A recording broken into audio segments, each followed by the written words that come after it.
Fight Plus is the ultimate digital platform for live sports and entertainment, and they're now offering a free 7-day trial at tryfight.com. Fight Plus is packed with a premium live event schedule, over 1,000 hours of live action every year, and a library of more than 4,000 hours on demand, plus exclusive content you can't get anywhere else. Fight is a great partner of ours. They support us, so let's support them. Give that free 7-day trial a shot, and you'll be a member for life. That's tryfight.com. tryfite.com.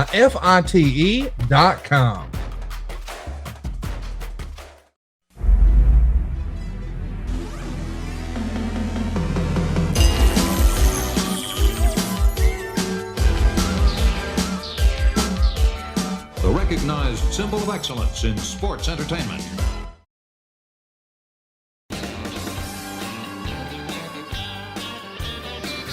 Hey, it's Conrad Thompson, and you're listening to My World. And of course, we couldn't do it without the Hall of Famer, the greatest professional wrestler of all time, your friend and mine, Double J, JArrett. Jeff, how are you, man? Oh, Conrad Thompson, it feels like it's been a month of Sunday since we sat down and kibitzed and chatted and what is it? Chew the cud or spit the cud or whatever the deal is. that's Man, what I'm learning all kinds of new phrases today. I think it was chew the fat. Chew the fat. All right. Well, good morning, my man. How are you? Man, better than I deserve. Excited to be with you. Of course, we got to hang out. I guess it was a couple of weekends ago here in Huntsville. AEW House Rules was a blast. If you have not yet been to a show, I recommend it. I realize at the current time, I don't think there's any announced, but the rumor and innuendo that I hear, Jeff, is that very soon we will have some new AEW House Rules events announced. Do I have that right? Conrad, you and your sources, pal. It's a rumor. It is a completely independent from the Last Outlaw, or should I say JArrett? That's the employee role. So kind of you're good. So I can't deny the fact. But yeah, man. As you are well aware, the summer's heating up in so many different ways. Wembley, Forbidden Door. How about those two matches announced? The tour, I can't wait to get out to Calgary Stampede. That's going to be a collision date, but just kind of the Owen Hart Foundation and Martha. I got to reconnect with them at Double or Nothing. Man, so many things going on. Before we get into that, Conrad, because there's so much on the plate, I want to kind of go back, and we always kind of catch up on, hey, this podcast, man, they really liked what we were talking about, whatever, SummerSlam or a TNA deal. You know what I got a ton of feedback on, Conrad? What's that? Almost an uncanny amount of feedback. What was it? Steak and eggs, medium rare, T-bone. Oh, wow. 5 whites, scrambled hard, 1 over medium. Steamed hash browns, no bread, no toast, unsweet tea. I'll take iced tea to go. Conrad, And that got popular? That got over with the boys? Everybody was talking about that order? That and online, and yeah, a couple of I've been in a lot of airports lately, and I just got to tell you the story. So, have you ever been to Colorado Springs? I have not, no. Okay. Have you been to Colorado? Yeah. Some of the finest folks in the world. Yes. I have a blast out there. But look, the East Coast, Philly, New York, there's a culture. The West Coast, I think San Francisco is completely different than San Diego and Northwest and all this. But, Colorado, cowboys and laid back, and it's very diverse nowadays, all this. But a lot of folks, they're just kind of, I'll use Karen terms, kind of chatty Cathys that just kind of like. And the Uber driver hit me right with it. So I don't listen to your podcast every episode, but I do listen. And then he spells that on him. He brings that out on me. There's a couple of folks at my church that were laughing and cutting up about it. And a lot of folks didn't know the detail of steamed hash browns, that you could have that done. And I had to let them know that there are probably nowadays more often than not, cooks at Waffle House will not do the steamed hash browns, but if you kind of push the envelope and say, hey, folks, here's how it's done. So anyway, I thought it's fun, Conrad. You never know what kind of useless knowledge you're going to learn here on My World. Well, here's what useless knowledge I learned. WrestleQuest is going to be out in August. It's finally been announced. We've been talking about and teasing this video game for about a year and a half now. Yeah. And my understanding and that it is that it's about to come out. And I can't believe this is real, but they posted screenshots since you and I have recorded. I'm in the game. What in the world? Conrad, the Podfather. You know, I'm in a video game. For real. And it's that I think it's, you know, I don't have all the correct terms in gaming world, but over indexing and all the data that comes back and the wish list and everything that goes with it. Look, I was brought on as a partner, obviously on the wrestling side, not on the video gaming side, but the numbers are through the roof. But the storytelling, Conrad, whether you like to admit it, whether you like to see yourself as that, because there he is.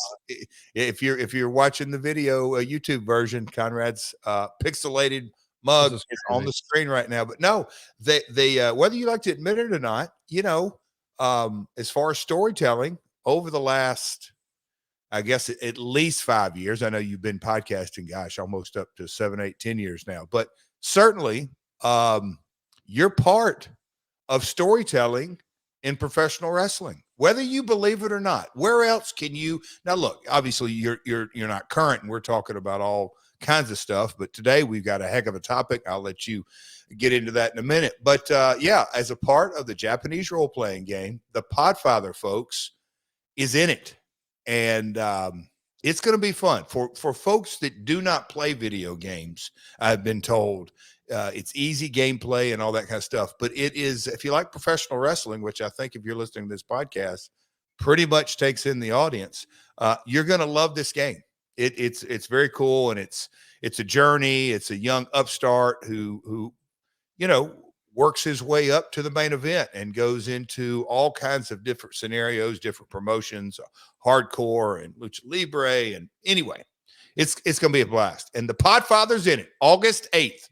2023 is the release. Can't believe it's real. And I can't believe this week we're going to see 6-man action. I was watching Rampage on Friday night and couldn't believe my ears. Aubrey Edwards came out and answered the challenge from Karen JArrett. So as I understand it, it's Jay Lethal and Jeff Jarrett and Karen JArrett in trios action against Aubrey Edwards. I can't believe this is real. Mark Briscoe and Papa Briscoe. Like, this is going to end poorly. This is a bad decision. Aubrey should not be in there wrestling. Does she not know what Karen's going to do to her? Well, and furthermore, Papa Briscoe, like, man, they're going to walk over, but they're going to limp back. This is a bad call. So, Conrad, with all due respect to the word trios, if you don't mind, I'm going to refer to it as 6-man tag. 6-person tag? Well, my bad. 6-person mix tag team spectacular. Karen JArrett doesn't know a wrestling hold. Not one. I can't speak for Aubrey, but I can speak for Karen. And Conrad, you may or may not be able to speak for her, but I would say that Aubrey is in for an ass whooping. It's just kind of that simple. You think? Like, what has she never seen wrestling before? Does she not know this is not a good idea? This is not going to work out for her, folks. The old I could just go back to the 70s or 80s and hear who was some of your favorite promo guys from the 70s that would say something, folks. If you're expecting to see a wrestling match, if you're expecting to see submission holds, if you're expecting to see don't come. Right. Go up. And I'll say that to the kind of the AEW fan base. If you're expecting to see Uncle Dave, and I diplomatically say this with love, if you're expecting to see a 5-star or even a 4-star or even a 3, it's not going to happen. We're not going to see that. We're going to see a senior citizen in Papa Briscoe and Aubrey Edwards, a glory hound, dramatic diva, ballet princess, Twinkle Toes herself. She is going to get paintbrushed from one end of DC to the other. She's going to want to change professions. She's not pretending to be a wrestler because she said she's not a wrestler, but she's probably going to want to hang up her stripes and get out of the wrestling business altogether. And my greatest fear of that, Conrad, my greatest fear, not if, but when Aubrey Edwards quits, not retires, quits, is that, Conrad, I think in some folks' eyes, I could become a fan favorite. And that is my worst nightmare. Because you don't want the fans to like you. They don't like me, and I don't like them. Now, why don't you like them, Jeff? Conrad, do we have to go down this road again? Okay, my apologies. Listen, I feel bad because last time you were in the ring with a senior citizen, it didn't go well. And here we go. Mr. Briscoe, you still got me trumped up on those charges. Those he needs to steer clear of you. If he sees you in a parking lot, he needs to turn around. Head the other direction. Today we're getting in our Wayback Machine, but don't forget, watch Jeff this Wednesday and Friday. Matter of fact, just go ahead and set some reminders. But we're burying the lead. Jeff, this weekend, can't believe this is real. Collision. It's a thing. This is the first week I recall where there's 3 AEW television shows that aren't like a special. Yeah, these are the 3 new series, man. Dynamite, Rampage, and Collision. Y'all are putting your big boy britches on, man. Buddy, I wasn't burying the lead because shout out to your one of your podcast partners, the founder of the NWO, Mr. Eric Bischoff. Opening night, I've got the Slapnut shirt on. If you want to buy this, go to shoesbaseball.com, shoesbaseball.com. Conrad, the Springfield Lucky Horseshoes up in Illinois, we're off to a fantastic start, unbelievable start. We had a really unfortunate incident take place a couple of days ago. Second pitch of the game, Conrad, line drive back to our pitcher. Taken to the hospital. It was very, very serious for a while, but he's on the mend. But Mr. Bischoff kicked the season off. We're off to a hell of a great start, not just on the field, but off the field. Promotions and sponsors and everything going well. So Springfield Lucky Horseshoes is going great. Now, Conrad, I didn't bury the lead. You wanted to talk nonsense on all kinds of things like you usually do. And what? No, I'm kidding. Collision. Hey, dude, think about that.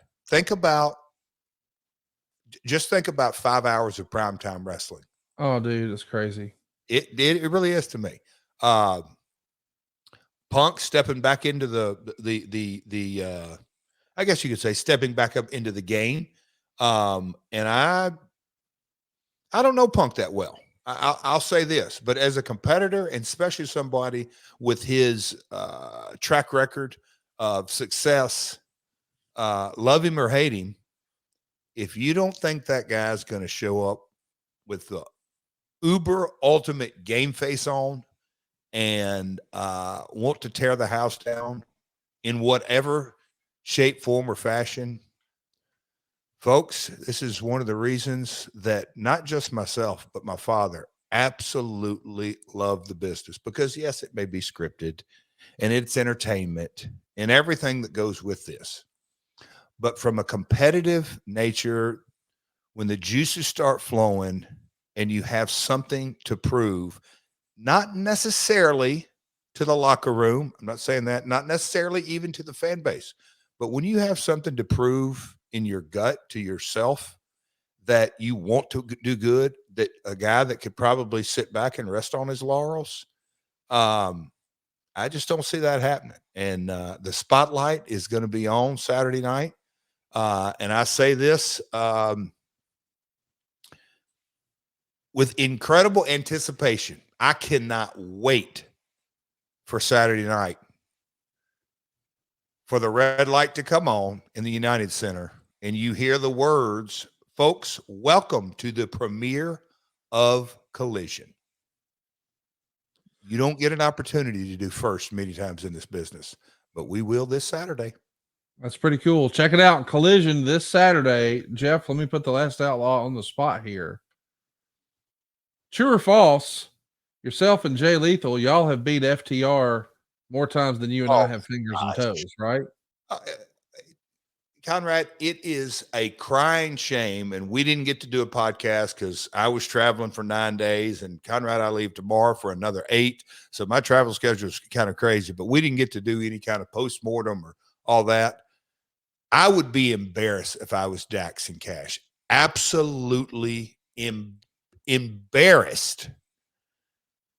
And I don't want to get into name calling, so I won't say that about some nicknames I have for those boys. It'll come in a later date. But if I'm Dax Harwood and I'm Cash Wheeler and they use Aubrey and they use Briscoe and they threw the kitchen sink at us, and that's how they leave Las Vegas with that kind of win, I literally would take the summer off. Well, let me just brass tacks it. Okay. The main event of Collision that's been announced is CM Punk and FTR as a 6-man tag team, a 6-person tag team.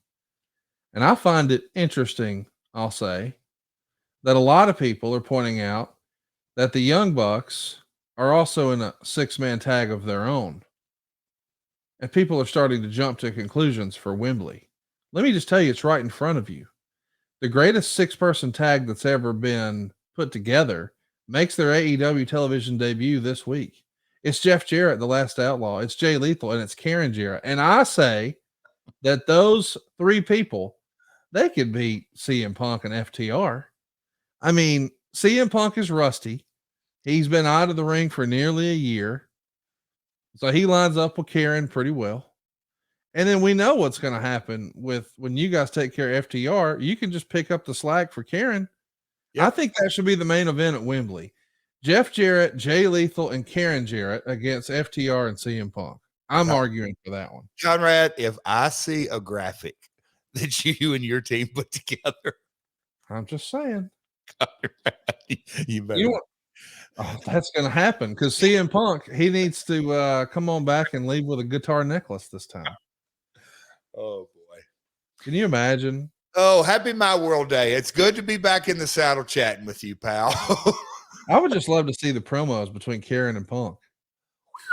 Ooh. Sign me up for that. Sign me up for that. Sign me up for that.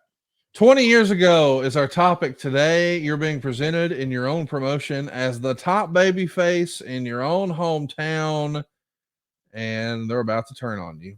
Oh, we got a lot to say about this, but go ahead, pal. Go ahead. The Torch would say TNA office workers claim a compromise was reached in the struggle for power between Jeff Jarrett and Vince Russo's camp last week. Things came to a head during the April 30th show, as apparently the Russo camp and even some Jarrett defenders were in favor of putting the NWA title on Raven. There were some reports that Russo quit and walked out of the building at one point in the evening, but either cooler heads prevailed or there was no walkout, as Russo was backstage after the show and spent some time talking with Jarrett. According to an office source, Jarrett spent Thursday and Friday talking at length with the parties involved in the power struggle and was able to get the two sides to agree to some compromises. We've covered this match a few weeks ago, the match between you and Raven. It's probably the most successful thing that the company has done, at least at this point. But what do you remember of this power struggle? Did Russo walk out? Do you remember that? Conrad, I'm going to back up just a little bit, and I'll just kind of back over this entire episode. Didn't Shakespeare say the power of the printed word? Something about what is that Shakespearean saying about how powerful the printed word is, or the written word is? Something along those lines. I read. I had the opportunity just because travel, and we thought we were recording, and then your schedule, my schedule, and everything that went with it. So I got an opportunity to kind of dive into to research a couple of times. And I had to say, no, Conrad, there is so much in-depth reporting in this episode from the Torch and Meltzer. And a lot of it, I'm going to just say right up front that I had to read it and go, did that really happen? I don't recall that. Or wait a minute. Maybe it did, and there was a conversation between me and Vince, or me and my dad, and we're going to get into some pretty interesting stuff here. But So my best recollection through a lot of this was things were debated and sometimes spirited debated, but like a walkout and a quit, it was so early in the company that at the end of the day, this was nobody's full-time job except, I don't know, 10 folks maybe. And that's what I thought through. So Vince quitting or walking out of a job, he didn't spend that much time on it to begin with because it was a 1 day of a week company in so many ways. We were still in so much startup mode. And we're going to get into bringing on a consultant, Brian Hughes, and his connection to TNE and ECW. And we're going to talk about different talent. Amazing Red couldn't do a show because he had a 3-week tour of Japan, all kinds of stuff like that. But and we covered this with the Raven episode. And to date, yes, it was by far the I don't say the best because that's a subjective term, but people lined up around the building at 2:33 in the afternoon. We turned a lot of folks away. It was successful. But the point of me dropping the title to Raven to a guy who wasn't under a contract was really so much of a non-starter. But boy, oh boy, I'll let you read some of the comments and the narrative and what the journalists were saying through this time, because it's pretty interesting. So you don't remember if Russo walked out or not? No, to my best recollection, he did not walk out. Certainly, okay. Yes. Was he very spirited and in the best? And I don't do a good Russo impersonation, but bro, I mean, he always would do the hard sell because he is a passionate guy and he'd try to sell you on something and was relentless at it. That's, in a lot of ways, I think that was a huge part of his success with Vince McMahon, is that he wasn't afraid to sell an idea, and when it got shot down, go back at it with a little bit of a different angle and get shot down again, and then go back at it a little different angle and then get it across the finish line. I really think that's one of his strong suits. Meltzer would say, or I'm sorry, Wade would say, the new plan for Russo is to spend more time at the Nashville office each week. While at the office, Russo will be involved in weekly brainstorming booking sessions with other members of the TNA office, most of whom have sided with JArrett through the power struggle. Although at least one source in the Russo faction is claiming the problems are still prevalent between the two sides, one TNA office member praised the way JArrett dealt with the situation. Quote, "Jeff is becoming a real leader. He's much better in that role than I would have ever thought he would be. I have a lot of confidence in him right now." Russo being a regular part of the office. Were you in favor of that? Yes. And here was, God, when you think about this, I'm a 35-year-old puppy. Yeah. I mean, I was so young and wearing so many different hats. And, a year in, we had already gone through the Scrushy Health South deal, dealing with Panda, our financial partners, just the growing pains, everybody wanting more 2-hour pay-per-view TV time, only X amount of slots. There were so many different things going on, but a lot of times I'll say on Tuesdays and Wednesdays, show days Wednesday. So Tuesdays before the day, I would spend so much time, and not just Russo, but others, going through, here's the real story of everything. This guy's dates, this guy's contract situation. This is why we can't do it with this guy. He can't be here in 3 weeks.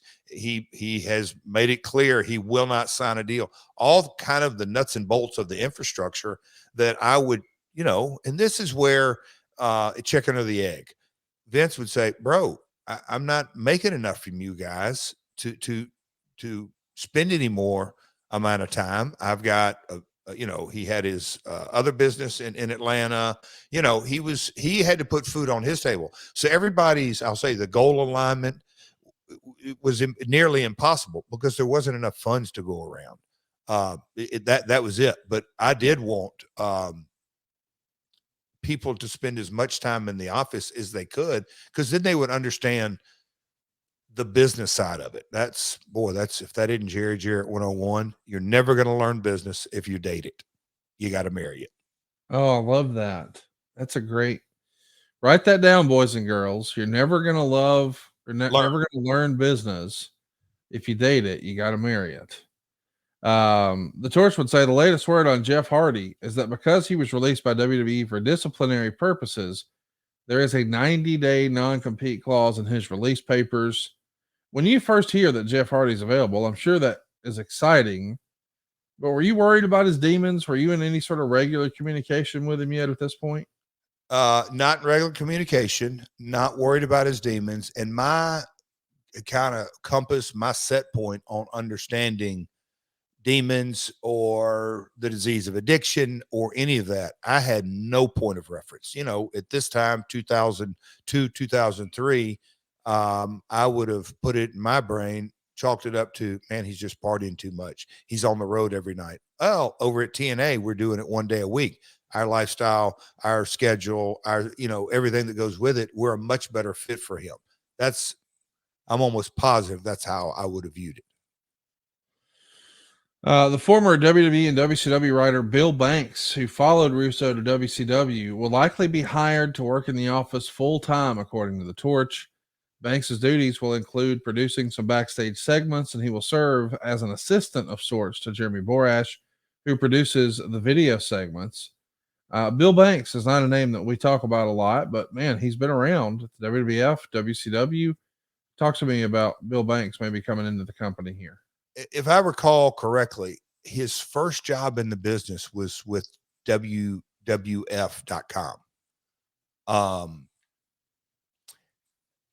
Me and Bill met each other. My second go around there, I was always impressed with his laid back kind of demeanor, quiet, but he wasn't afraid he would roll up his sleeves. And again, early days of TNA, I wanted people that, I wouldn't have put it in these terms now, but now it's just no ego. Hey, I'm going to come in.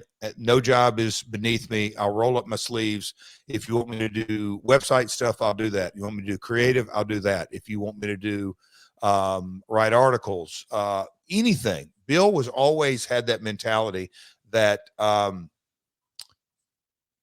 put it simply, Conrad, you'd love Bill. He was not afraid to work hard.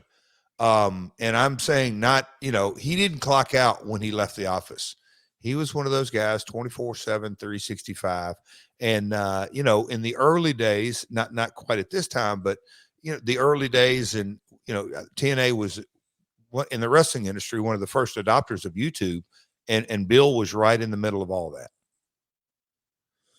Let's talk about something else that's reported here. There's some tension between Russo and Raven because Raven felt Russo wasn't giving him any credit for his booking ideas, although a source close to the Russo camp denies that report. Was this ever a real issue, do you think? Like, did Raven think he wanted to start participating more in a backstage capacity and start wearing some different hats? Why was that something that was important, do you think? So, and I'm sure that I was aware of it back in the day, but, kind of reading the research and understanding, and I knew that Raven, Disco, Russo, Mike Sanders, but I think those three others were in and out of the car, but they drove up and back from Atlanta every Tuesday and Wednesday.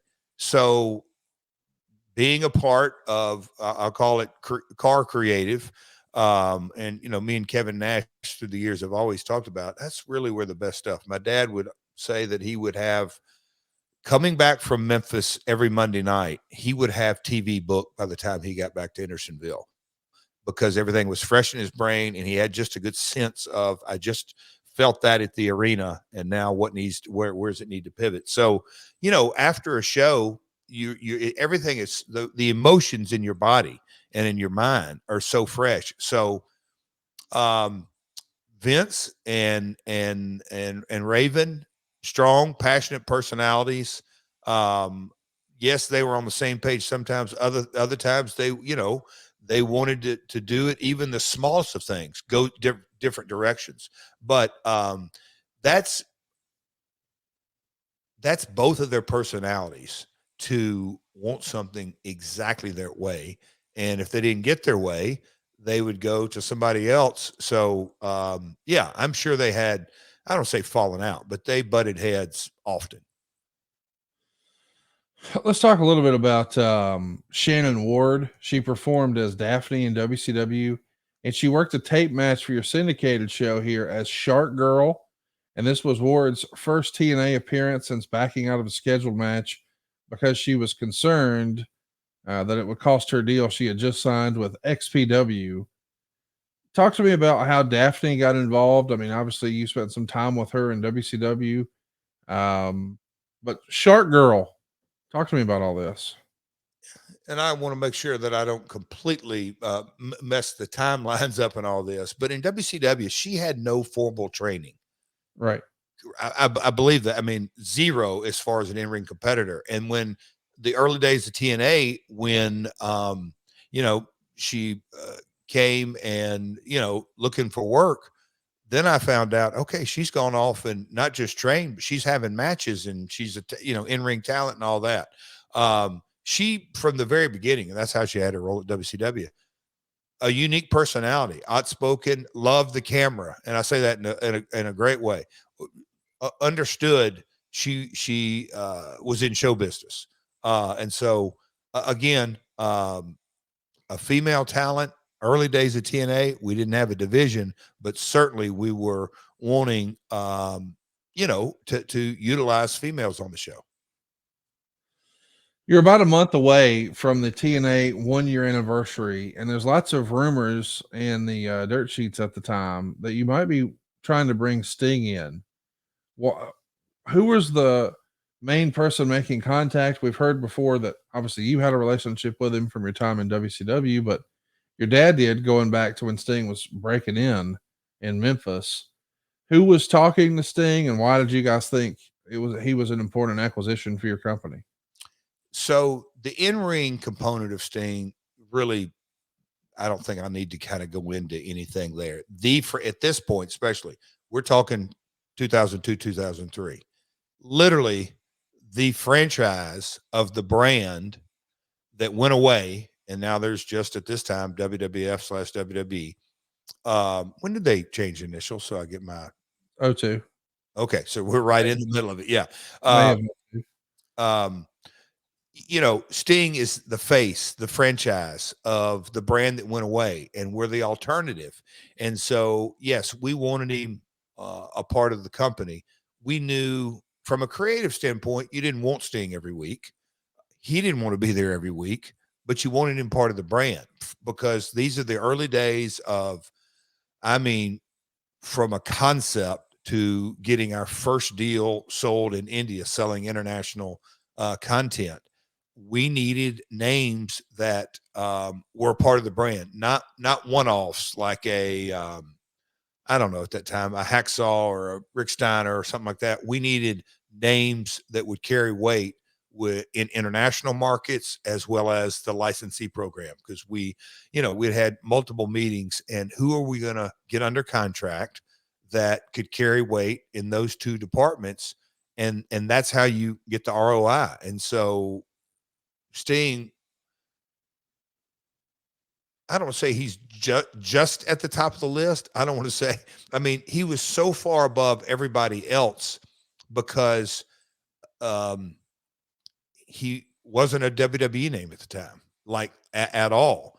And that carried a lot of weight that, if you have an alternative or an option to buy something, you don't want to buy WWE because you can't buy WWE. If you're going to buy it, you're going to buy it from them. So he was a huge focal point for us to get. And I had those conversations with Dixie and Bob and Janice, just kind of laying that out, that we're not really bringing him on board just for the Wednesday night. We wanted to figure out how can we craft a deal that's worth it to him, but we can afford. That was an investment outside of the talent budget. And so I started conversations with him, and at the time he wasn't really in a place that he didn't really know. I don't want to say he shot me. He didn't ever shoot me straight down. He just not yet, not this, not that. But I think whatever the scenario was, 1 year anniversary or this special angle and how we got into it, he was always receptive. It's kind of amazing our relationship today after all we've been through, and man, it goes back. We just talking in catering the other day, 1985, when he drove cross country with him and Warrior, just kind of the whole history of, I'll say, the Jarretts and Steve Borden. It's pretty fascinating. It's interesting to think about, how long you guys have been together, but yet somehow it always seems fresh whenever Sting's on cam. And by the way, it's always going to be fresh when HelloFresh arrives at your front door. Now, with HelloFresh, you get farm fresh, pre-portioned ingredients and seasonal recipes delivered right to your doorstep. You're going to skip the trips to the grocery store and count on HelloFresh to make home cooking easy, fun, and affordable. That's why it's America's #1 meal kit. This summer, HelloFresh is going to make your life so much easier. If you're trying to eat well, you'll be able to reach your goals with delicious, calorie smart and protein smart lunches and dinner options. Hey, they've even got new vegan recipes too. By the way, we talk about fresh. It really is fresh. Farm to table quality. It's going to go from the farm to your doorstep in less than 7 days. This is as good as it gets. By the way, it's going to get you out of your rut too. They've got incredible mouth-watering chef-crafted recipes, something for everybody. And I mean it. They got your snacks, your meals. They got the fun little add-ons too. They've even got stuff like s'mores bundles for kids. But how about talking about trying some new stuff? What about a bratwurst bar with caramelized onion and Dijon slaw and pineapple relish? Or maybe a snack board with pretzel bites and spiced bar nuts and hot honey peach jam. There's always something new. They got 40 different recipes to choose from weekly. And how about the quick and easy recipes? They've even got fast and fresh. What's that mean? It means you're eating in 15 minutes or less. Can't beat that. They've got foolproof instructions that even I can follow. High quality proteins, all high quality veggies. And by the way, it's 25% cheaper than takeout. So not only is it better for you, but it's also cheaper. You can't beat that. I have been blown away by how easy this is. I've always been the grill guy, but man, they show you with pictures what to do. And if me and the wife go down to the grocery store, we always wind up overbuying. Instead of getting just what we need, we'll always get a little extra. That always just winds up being waste. It's better, it's cheaper, it's easier, it's faster. Why wouldn't you do this? Go right now to HelloFresh.com/MyWorld16 and use the code MyWorld16 for 16 free meals plus free shipping. That's worth repeating, y'all. 16 free meals and free shipping. All you got to do is go to HelloFresh.com/MyWorld16, use the code MyWorld16, and you'll get 16 free meals plus free shipping. That's HelloFresh, America's #1 meal kit. So listen, Amazing Red has been working week to week, but before you guys put the X title on him, he signs a multi-week contract. Who handles negotiations and deals like that? Is that something you handle or your dad handles, or what's that look like? Bob Ryder played a pretty big role in, I'll call it kind of the administrative part.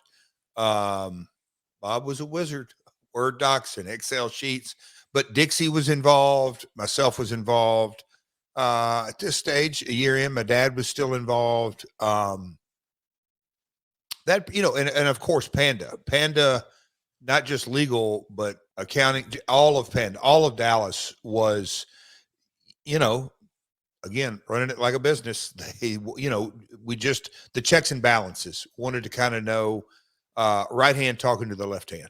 Right. So this month of May gets kicked off with your weekly pay-per-views. That's what we're doing here. May 7th is the first one. And the show is heavily centered around Glen Gilberti, the former Disco Inferno. He's now the leader of SEX, that's Sports Entertainment Extreme. And he's going to be in the Anarchy match in the main event, where the winner gets an NWA title shot against you. And then he attacks you in your locker room and attacks you with your own crutches coming out of Raven's match. I loved what Glenn did with the Disco Inferno character.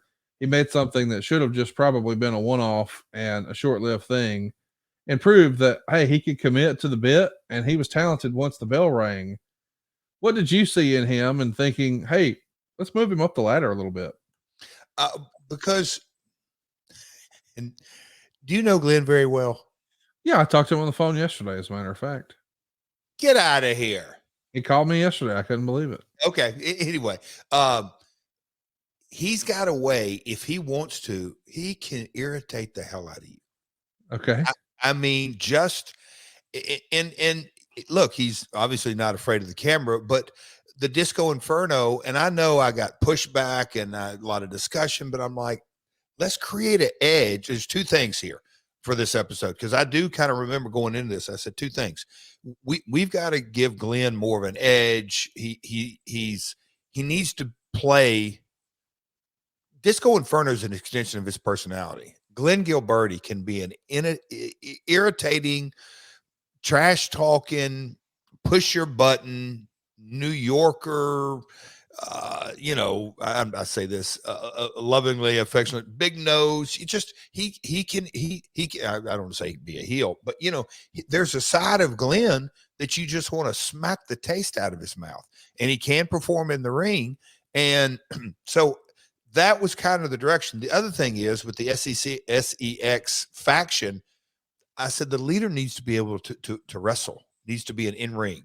So Vince, Vince, I believe Vince has always been a hell of a talker.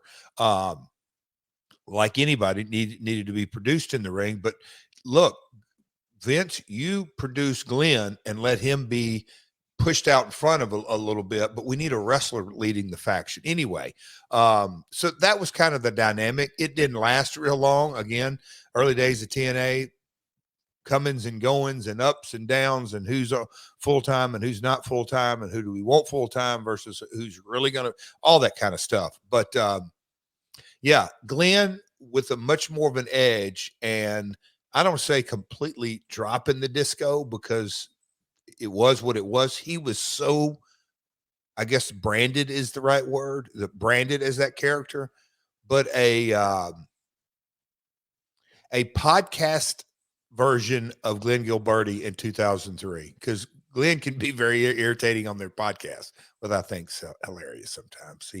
He loves to push buttons. It's all about professional wrestling journalism. Some folks have different strategies to get clicks or downloads or likes or whatever.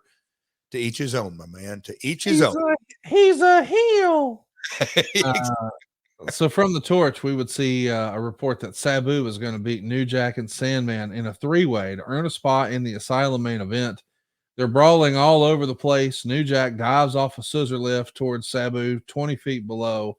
Sabu moves, so New Jack winds up crashing through the table to the floor. Sabu then covers New Jack on the floor for the win. A nutso brawl with three masochists, according to the torch. He gives it 2.5 stars. People have been real negative on these types of ECW matches. I enjoyed them as a kid. I don't know that they would stand up today. What did you think of them at the time and now with the benefit of hindsight? So if you go back to really any territory, but I'm obviously most privy and most aware and experienced and watched the Memphis heyday, or the most successful. It's variety. It is, you have a great opening match, and it's a wrestling match. They don't get outside the ring. You can have a simple opening tag match or second match on the card, and then maybe there's back in the day they were called squash matches, so we'll call them enhancement matches that were competitive, but a guy won decisively, no outside interference, no ifs, ands, or buts. He wins with his finish. And then you may get into a special attraction match where managers wrestle each other, and then you may have a tag title match, and you kind of work your way up the card. And this special attraction over here, it could be Lawler versus Funk, falls count anywhere, and it goes 30 falls. But when you have a part of your show, the Moondogs was probably the easiest thing to relate to, but there's been hundreds of different storylines. The Bushwhackers, back in the day, I referred to them the other week. That was another thing people brought up that loved us talking about a faction. But anyway, the Sheep Herders. So I think done in variety, and you can't do it every week, and you can't have more than one on a card. But this is a match, and I haven't watched it in years. But folks, this is on Impact Plus, I'm sure, right? Yes. Yeah, I mean, when you want a hardcore, wild kind of, I think hardcore for is hardcore, but New Jack and Sabu and Sandman, right? Those were the three in this one. Yep. How do you go wrong? Yeah. I mean, yes, you can, but that scissor lift, what's funny is, Conrad, that shot, so that scissor lift was used it was in the building every week. That's, it's all, that's, the hard camera, if you're looking at that picture, is right there to your left of that. But anyway, that was supposed to be off camera. And of course, during the day when they're thinking things through, they say, hey, can we put the scissor lift right over here? And it's just like, here we go. It's a hell of a spot if you like that kind of thing. It's and man, how cool was it to see Sabu back on TV a couple of weeks ago? I loved when he comes out and everybody's sort of shocked and all like, oh, what's he doing here? And then Taz goes, I know that guy. Next up, we got James Storm pinning Chris Harris in 7 minutes and 35 seconds. He does this to advance into the Anarchy match later. The Torch would call it a good 7-minute TV match. Storm is a subject of a new interview we just did over at adfreeshows.com. We originally decided we were going to do this interview, Jeff, just to let Chris respond to some criticism from Bruce Pritchard. Bruce was brutal talking about Chris and his cup of coffee in the WWE. Oh, and I got to meet Chris in real life in November in Louisville at the Impact pay-per-view. And then sadly, I saw him again at your dad's funeral. Okay. And we just connected. And so when all the comments came out, I mean, Bruce was pretty hardcore. He messaged me, DM me. Hold on one second. On a recent podcast? Okay. This year. Yeah. And I said, hey man, love to give you an opportunity to just respond and sort of share your story, your side of things if you'd like. And he said, can I think about it? And I said, sure. I just want you to know I'm not trying to do any gotcha stuff. I don't want you to necessarily, think you have to come on and defend yourself or get in a pissing argument or whatever. But the reality is there's two sides to every story. You can add some context to what, Bruce's side was. So he thought about it and he decided he would. So we thought we might go 20 minutes, 30 minutes, maybe an hour. Jeff, we went 3 hours and talked about his entire career and because once I got going, I realized, you know what, this whole Braden Walker thing, this wasn't really fair to Chris Harris. And when you take a look at his career, I think he's one of those great what ifs. So we had a really great conversation, and I was as proud of it when we were finished, Jeff, as anything I've created in the wrestling space or been a part of. And I said, I don't want to just make it a one-off. Let's make this a new series. Well, maybe we should start doing these every so often. So we created a new series out of it called The False Finish. And we tell Chris his whole story of getting in wrestling, his journey through wrestling, and then what he's up to these days. It's all over at adfreeshows.com. I only mentioned it because he's a part of this match that we're talking about today. I love the False Finish. That was my name. You like that? Brilliant. Yeah, it was pretty fun, man. Chris McDonald was the secret sauce that made it look good. It's available now, and I highly recommend it. It is a real human conversation.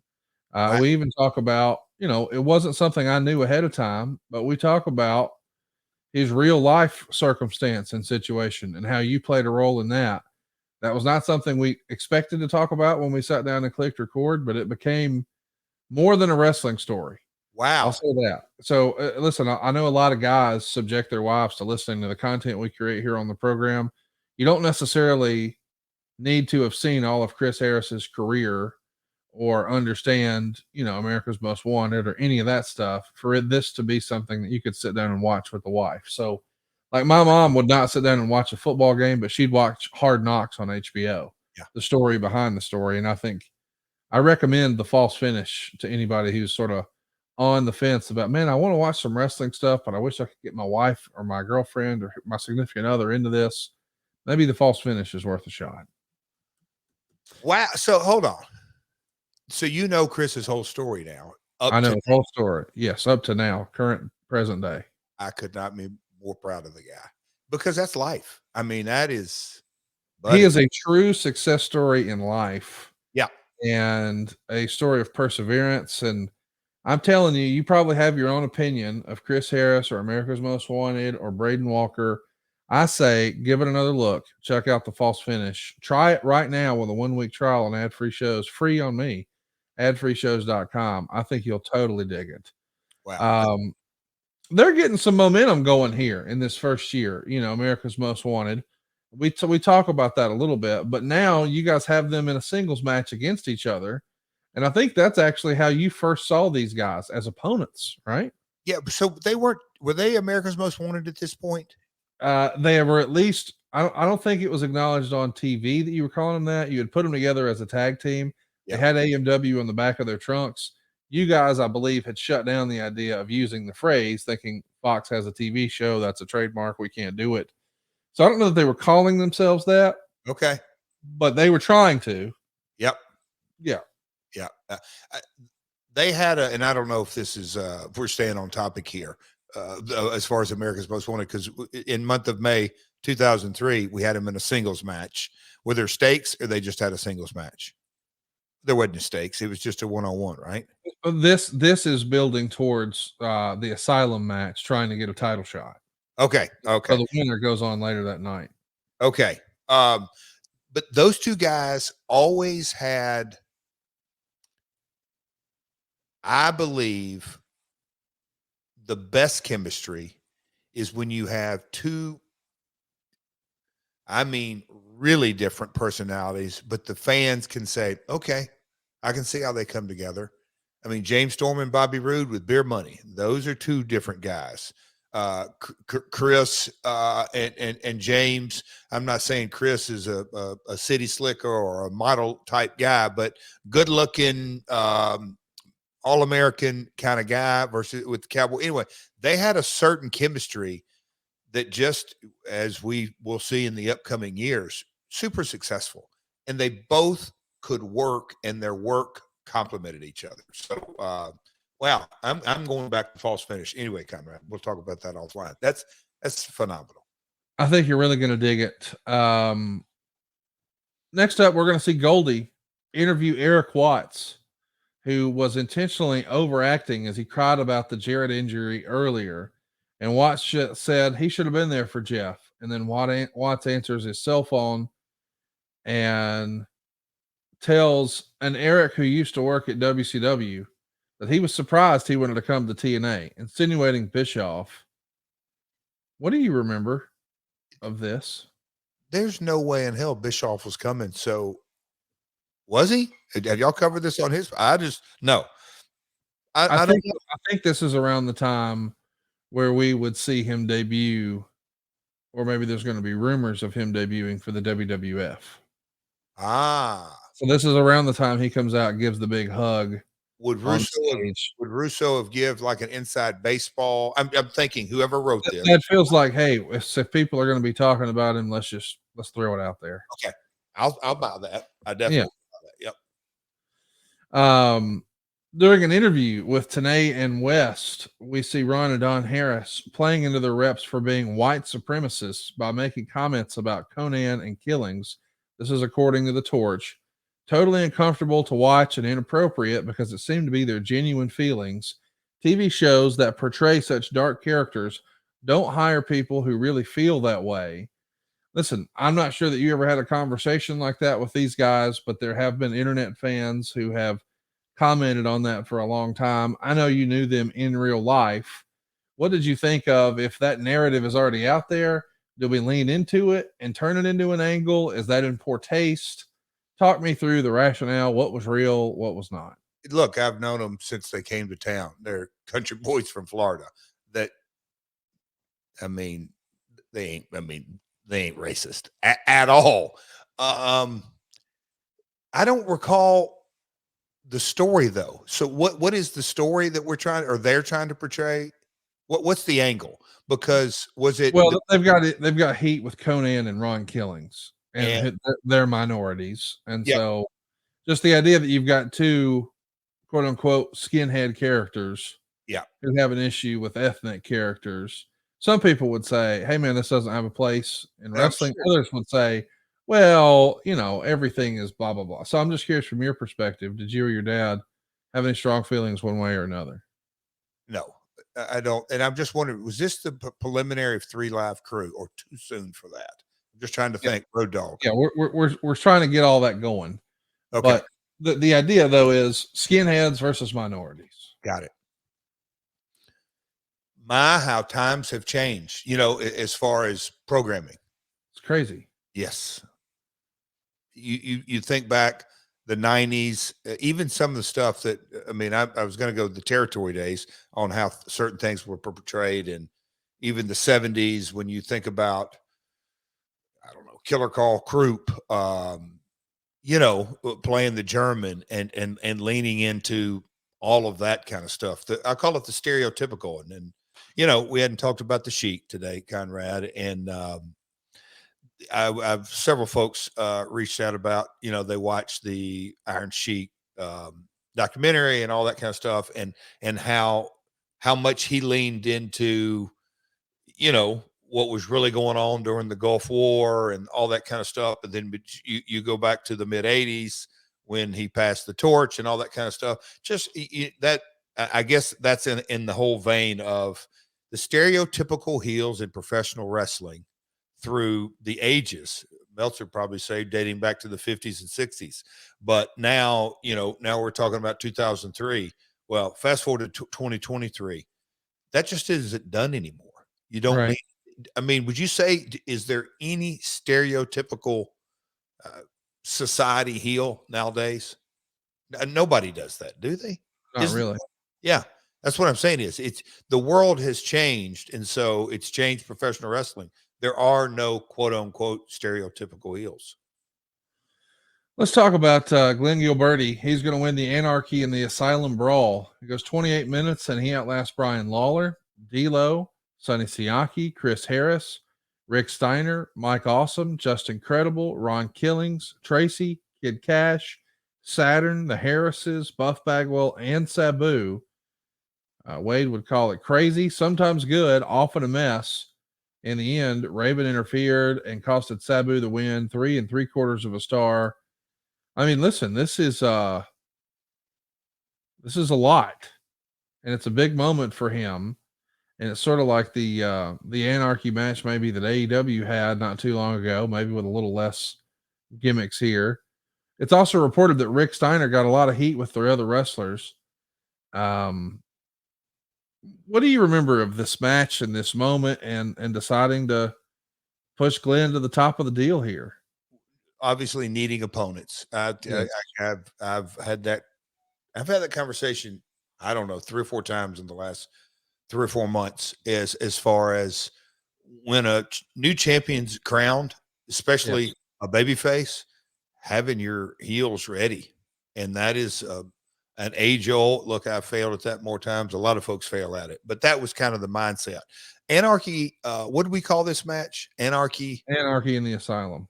In the Asylum. And that's just basically a hardcore battle royal, right? That's kind of what, yeah. So just craziness. And Sabu, and this happened a lot.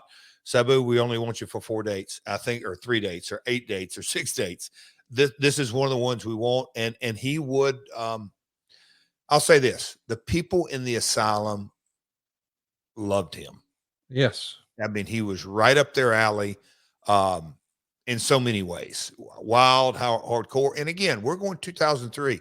We're not that far removed from ECW. Yeah. And so I guess I should say the overexposure of Sabu was not into play. People wanted to see him live. Hey guys, Eric Bischoff here, and just want to call a quick timeout. I want to tell your listeners about what I've been telling everybody at over at 83 Weeks, quite a while now, about all the cool things that are happening over at adfreeshows.com. Through strength, support, and faith, one half of TNA's America's Most Wanted, Chris Harris, has persevered, and wrestling is still a big part of his life. And on a brand new series, The False Finish, Chris Harris tells us the story of his amazing journey in his own words. I was thinking to myself then when that came about, it's hard going through what I went through and not think, would that have happened had I not had a sober head? I mean, I have God looking out for me. Would something like that have happened in any other circumstances? Because Scott D'Amore, I kept in touch with him. He knew about it all. So, and he was so proud of me for doing it. So maybe that had a little piece of it that maybe that's why the opportunity was there. But just a lot of really great things have happened in the past couple years. And I'm just so thankful and I'm grateful for being in the place I am now. That's just a small taste of what we've got waiting for you. With 4 levels to choose from, see for yourself why ad-free shows is the best value in wrestling today. Sign up now at adfreeshows.com.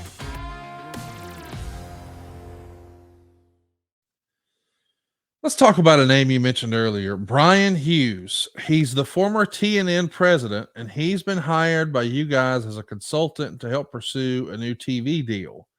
He allegedly was introduced to the locker room by you in advance of the April 30th show. And this is directly from the Torch. Oddly enough, Hughes was considered to be ECW's biggest headache during their run on TNN.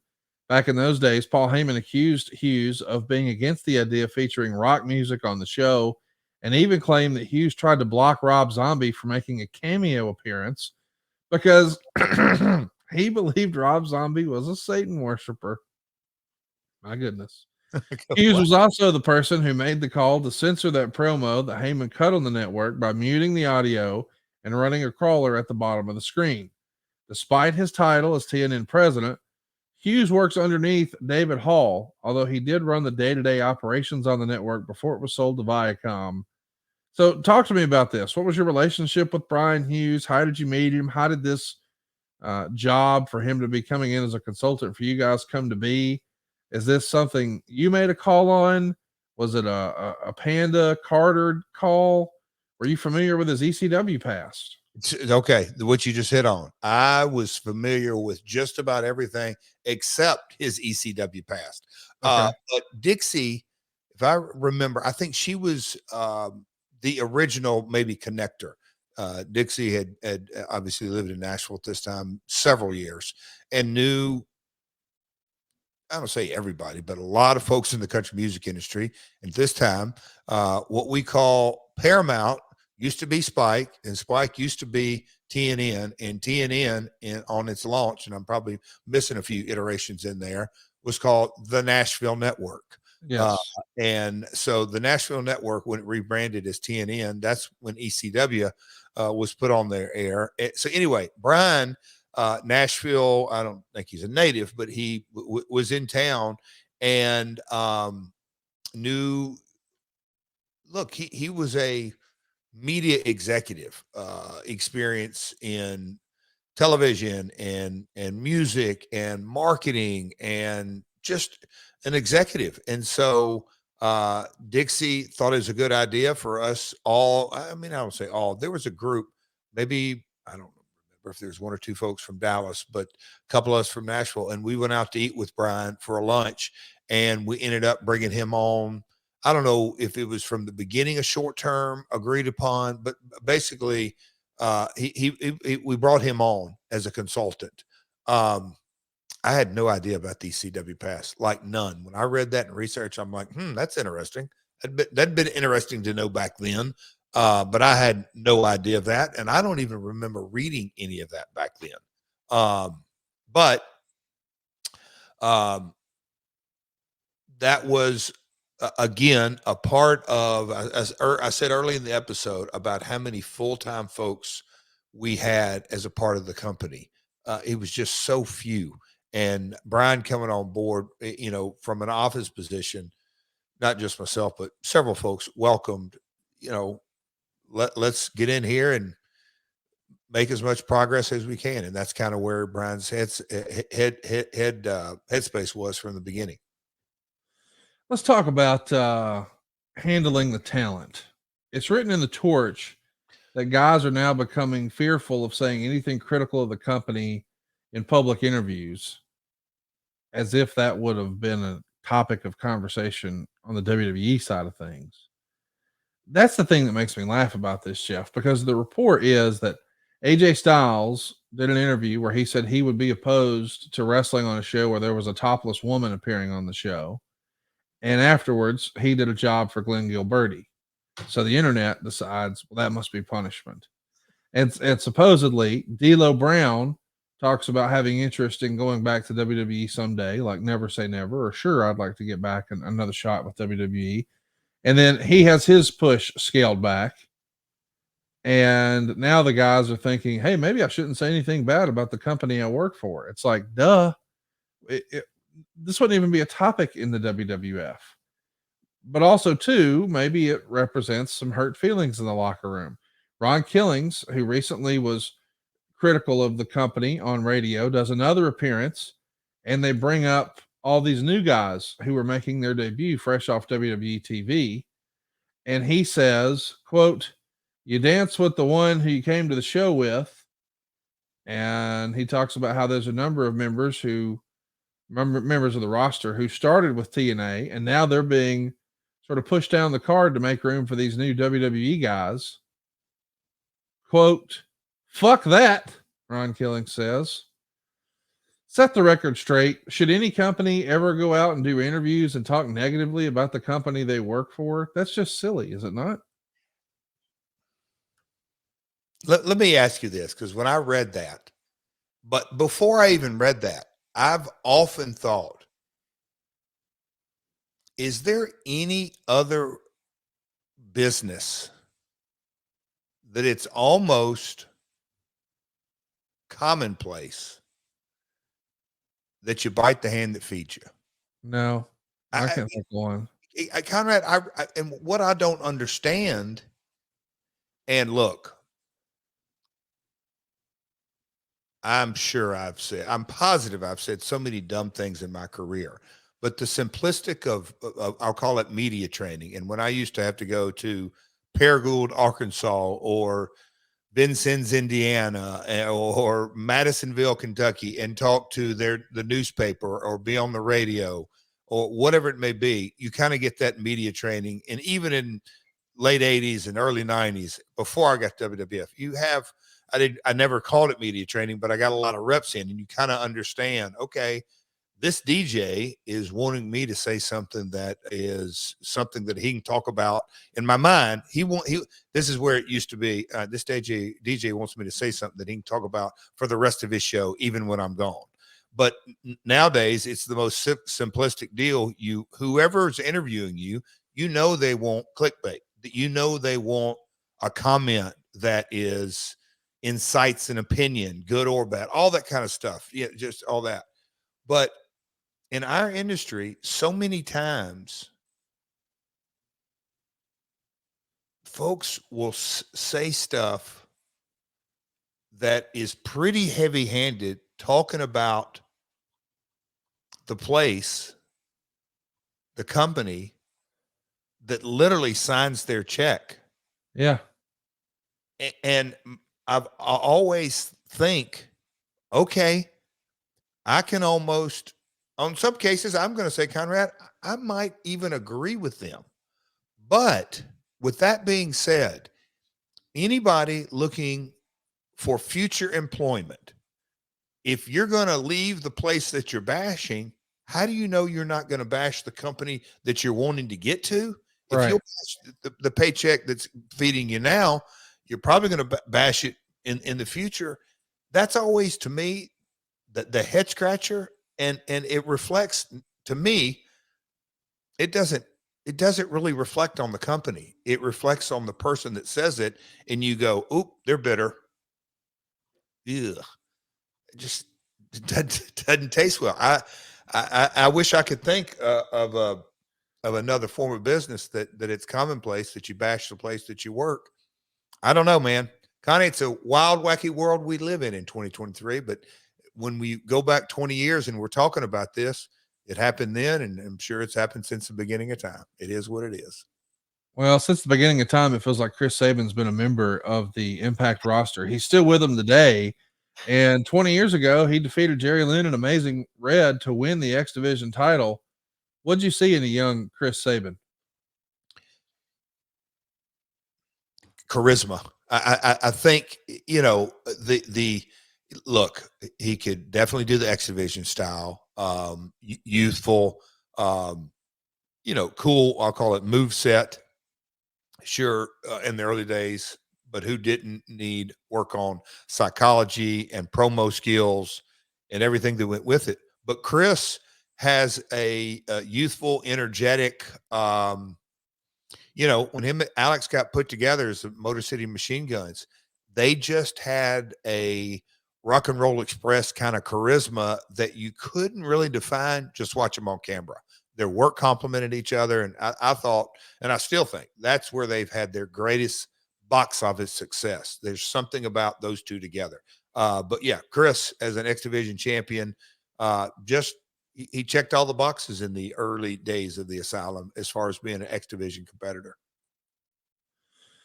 Let's mention also on this show, we got Elix Skipper and Christopher Daniels defeating AJ and D'Lo to win the NWA tag team titles, with Gilberti interfering and hitting a stunner to help the SCX capture every title in the company besides your world title. More reports of unrest in the backstage area in the Torch. Here we go. The wrestlers shared their common concern over the direction of the company while sitting backstage during the May 14th show. Quote, "This is the first time I heard people complaining about the storylines and the direction of the company. Nobody complains to management because everybody needs work. And the main complaint of the wrestlers is that Jeff Jarrett and Vince Russo have developed favorites. They play favorites by taking care of their little friends," a wrestler said. While those in Russo's clique, Raven, Glen Gilberti, Mike Sanders, and Eric Watts, are well known, wrestlers say Jeff Jarrett's favorites include Sonny Siaki, AJ Styles, David Young, America's Most Wanted, Jerry Lynn, Amazing Red, and Trinity. While no one is complaining about the push Jarrett has given some of those names, other wrestlers are questioning why Siaki and Young are featured on TV every week. Listen, I think that's like a normal, common practice. But I understand when you're not one of the favorites, you could have an issue with it. What do you make of this narrative that you had favorites? I think Wade needed X amount of words he had to fill this week in his newsletter. And it's let's create a little drama. You know, as the Dutchman used to say, there's no drama created. I mean, that's no different. It's almost like we were just talking about. Hey, you're going to bite the hand that feeds you. Okay, so you're going to have a television show. The only thing you can do as a creative guy is you can only push the guys you don't personally like. Yeah, that's silly. Okay, that makes a lot of sense. It's just, yeah, it's silly. The Torch would say, while Jarrett was in a bad mood backstage to the point where most wrestlers didn't want to approach him, and those who did approach Jarrett with questions about the show's content got the feeling it wasn't a good time to second guess him. Quote, "No big deal. Everyone's entitled to being in a bad mood every now and again." Wrestlers say Jarrett's bad mood was not typical of his locker room demeanor, as he's still being heralded by most as being down to earth and easy to talk to. Is this pressure getting to you here, or is everybody just going to have a bad day every now and again? Yeah, it's, you know, I everything's context. I have no idea. I could have been in a great mood 80% of the time, but the 20% of the time I was dealing with a family situation. Right. I mean, you know, was it taken out of context? Probably. Do I have absolute recall or proof of that? No. But so it was a Wednesday that was maybe filled with more stress than not. It could have been over something the fairgrounds said. You know, we were in there. I was thinking about that, and when we showed the picture online of the back of the arena and the scissor lift, you know, in those early days, you know, now that we're in this groove and we're out there, and look, they let us come in, Conrad, that old sports arena. And every wall in there was white, and they let us basically customize it just for us. Everything there turned black. The scissor lift that you know, it could stay out there during the week. I mean, it really turned into a studio that seated 2,500 folks, but it's a government building. It's torn down now. Bless its heart. The soccer stadium's up there now, but that sports arena became the Asylum because we weren't just the anchor tenant. They kept it. It was the arena unless they had something that they really needed to get in there. They still let us hang the lights and all that kind of stuff. But there were times that they said, all right, we're going to have to go up on your rent, and we're not sure we can keep all these walls black because we're going to have to turn it back into, a fairground 4-H building or whatever. I mean, we just didn't know. Those are the kind of day-to-day stresses that just wear on you. Who knows what phone call or what meeting I had on that Wednesday that maybe had my mind distracted.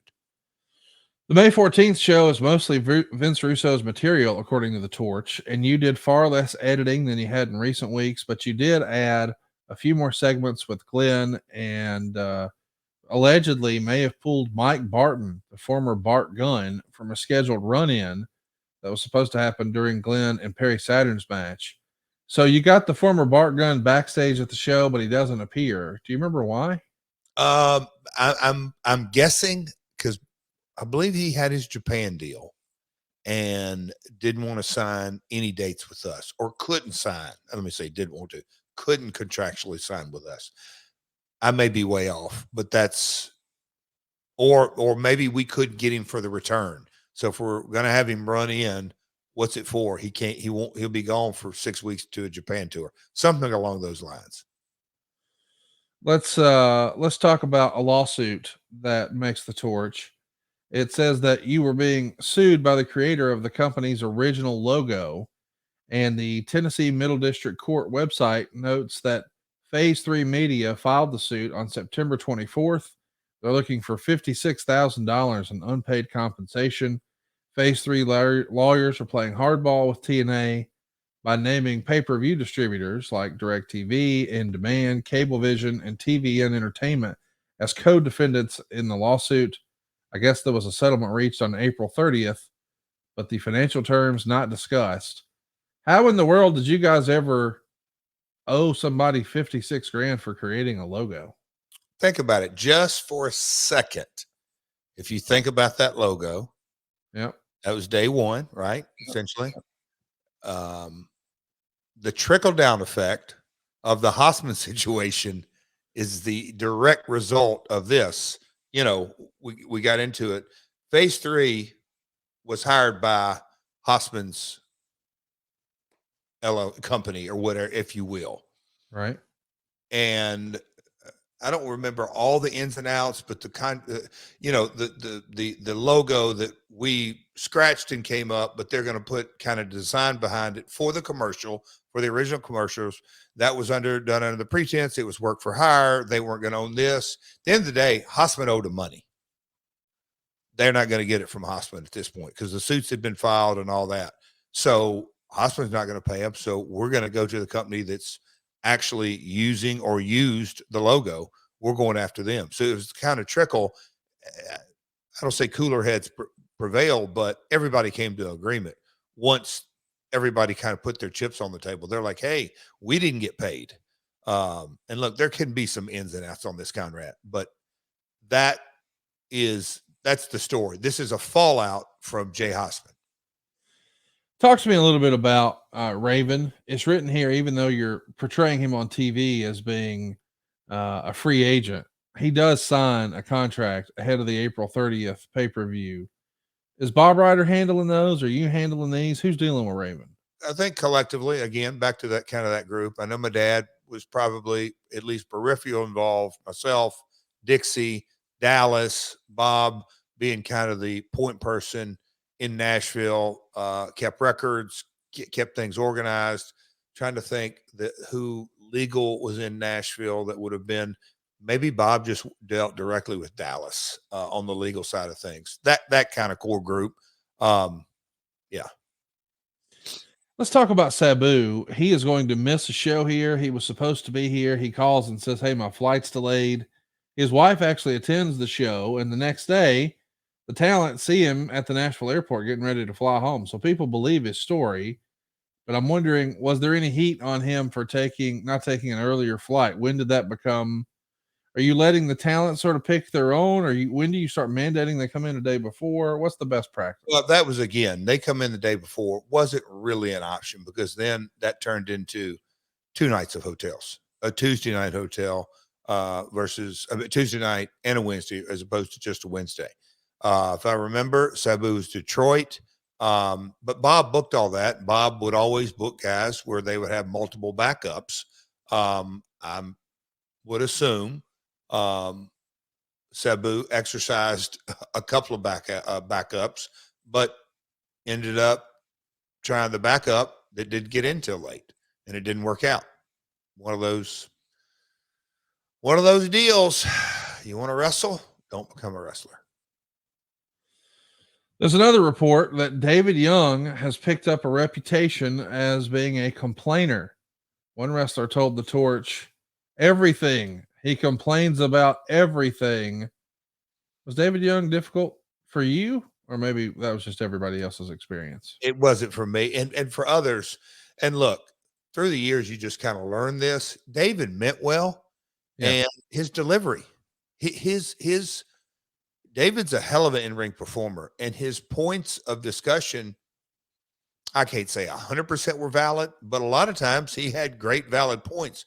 But the delivery, Conrad, you're the best at this, or one of the best I've ever seen. But, it's just kind of tabling. Conrad, you ever heard this phrase?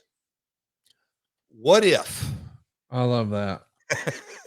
It's just the delivery. David would, he didn't understand compliment sandwich.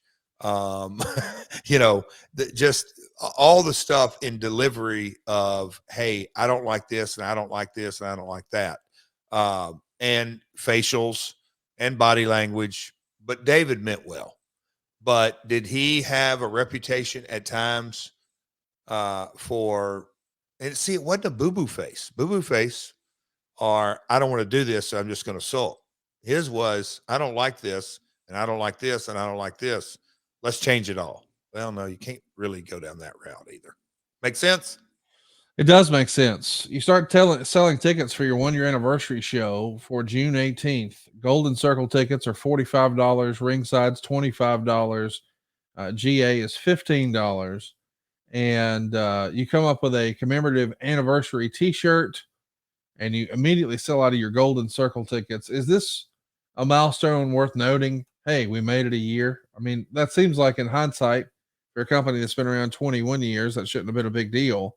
But in this era, it probably was, right? Making it a year. Conrad. Huge. Yeah.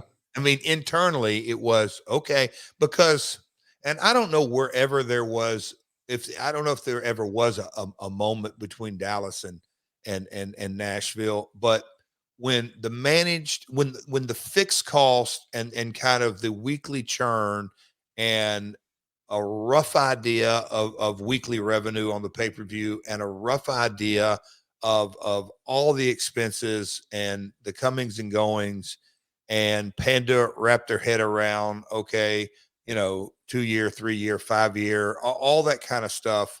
There was a point of, and optimism isn't the right word, but hope probably is, that, okay, let's just keep on keeping on, because, in the coming months, we do add Sting. We do add some different things.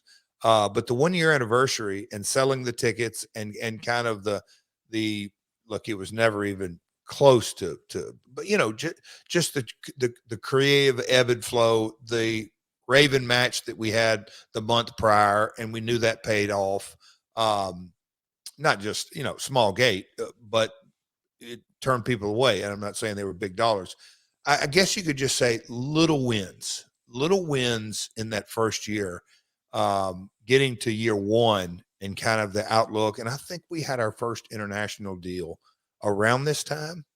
Not sure, but that was a win. So it was kind of like a celebration of just not, I don't want to say small wins, but yeah, the small wins. In a lot of ways, we were celebrating surviving. Talk to me about Eric Watts. There's a rumor in the Torch that there was an idea to bring in Bill Watts as the commissioner for TNA, but that Eric was actually against it because he doesn't want the perception that he's only featured or pushed because of his father. you remember there ever being any serious discussion about trying to make Bill Watts a television character? I don't, and I feel pretty certain Eric would have said that. Right. Again, me and Eric both. It's not like we spent a lot of time being sons of promoters, but I watched a clip when we. This has been a couple of months ago when we talked about Eric on the pod here, but the confidence Eric had in 2002, 2003 versus the 92, 93. That's 10 years, but a completely different performer. I mean, not even close. Not, I'm sure, I would assume, but I wish Eric would have gotten the opportunity to not being so exposed. I'm not saying expose, but exposed as a wrestler in 92, 93, 94, and then his WWF run that, didn't really get out of the gate. But if he could have worked territories and then debuted in a major company with his character in TNA and the confidence and the rap, I say his skill set of interviews, it just was, almost a completely different performer. But I don't ever remember a Bill Watts discussion of him coming in. Maybe a cameo, but talking about his son. Let's talk a little bit about your dad, JArrett. It's written in the torch that his main role in the company appears to be offering his opinions of the shows while he's sitting in Gorilla with Jeff. Quote, every 15 or 20 minutes, Jerry will shoot Jeff an "I told you so" look if he doesn't like something. Jerry's no longer working in the office on a daily basis and has not been for quite some time. Is that accurate? He'd sometimes watch the show in Gorilla and couldn't help himself shoot you a look if he felt like he quote unquote told you so. I'm probably going to ask you a question that I already know the answer, but have you ever walked out of that big palatial executive suite you have there in Alabama? I mean, it's the gold desk and the oh my gosh, you stop. And you have to get 3 or 4 assistants out of your way, and you walk down the hall and you go into the little broom closet where you have your dad. No, have you ever walked into your dad with the client and just looked at him and you're already on the same page? Yes, all the time. You and I have had several nonverbal conversations before. Yes, we just look at me and I look at you, and we both know what the other one's thinking. We don't have to say anything, and we finish the conversation. It happened in Huntsville at least 3 times. Okay, so my dad, or knew him well enough to know. Yes. How much joy do you think he would get sitting at go position? Oh, 10 out of 10. That's the only reason he was still hanging around. He just wanted to look at you, have these nonverbal conversations. Hey, he'd have his glasses on, maybe push up his clothes, but he'd look over at me. And I can remember a few times because I would be at go position, going to be working the next segment. And I'm warming up or telling this, or, hey, will you run to the truck? This is the shot we want, or whatever it may be. And something's going on in the ring. And Tony Falk would be sitting beside him because Tony sat there to go position. And Tony had tapped me on the shoulder. Hey, your dad wants to speak with you. Tony, tell him I'm busy right now. I don't want to tell him that, Jeff. Tony, just go tell him I can't walk over there right now. All of a sudden, he'd go back over there. My dad would come over, take off the headsets and walk over there and just look at me. And I go, I know, Dad. I saw it. Okay. Listen, I'm not trying to get you to quote unquote dunk on anybody. You have taught me, if nothing else on this program over the years, you've taught me the phrase creative is subjective. So we're not necessarily being critical of the performers involved, but do you remember one moment in particular very vividly where your dad looked at you, and what was he responding to? He hated bad wrestling. Okay. Like hardcore stuff that didn't make sense. I don't want to say he gave it a hall pass, but it's almost like he had already voted on that. Yeah. Whatever it may be. But Okay. SATs in red, Jerry Lynn. I'm trying to think who the opponents would have been.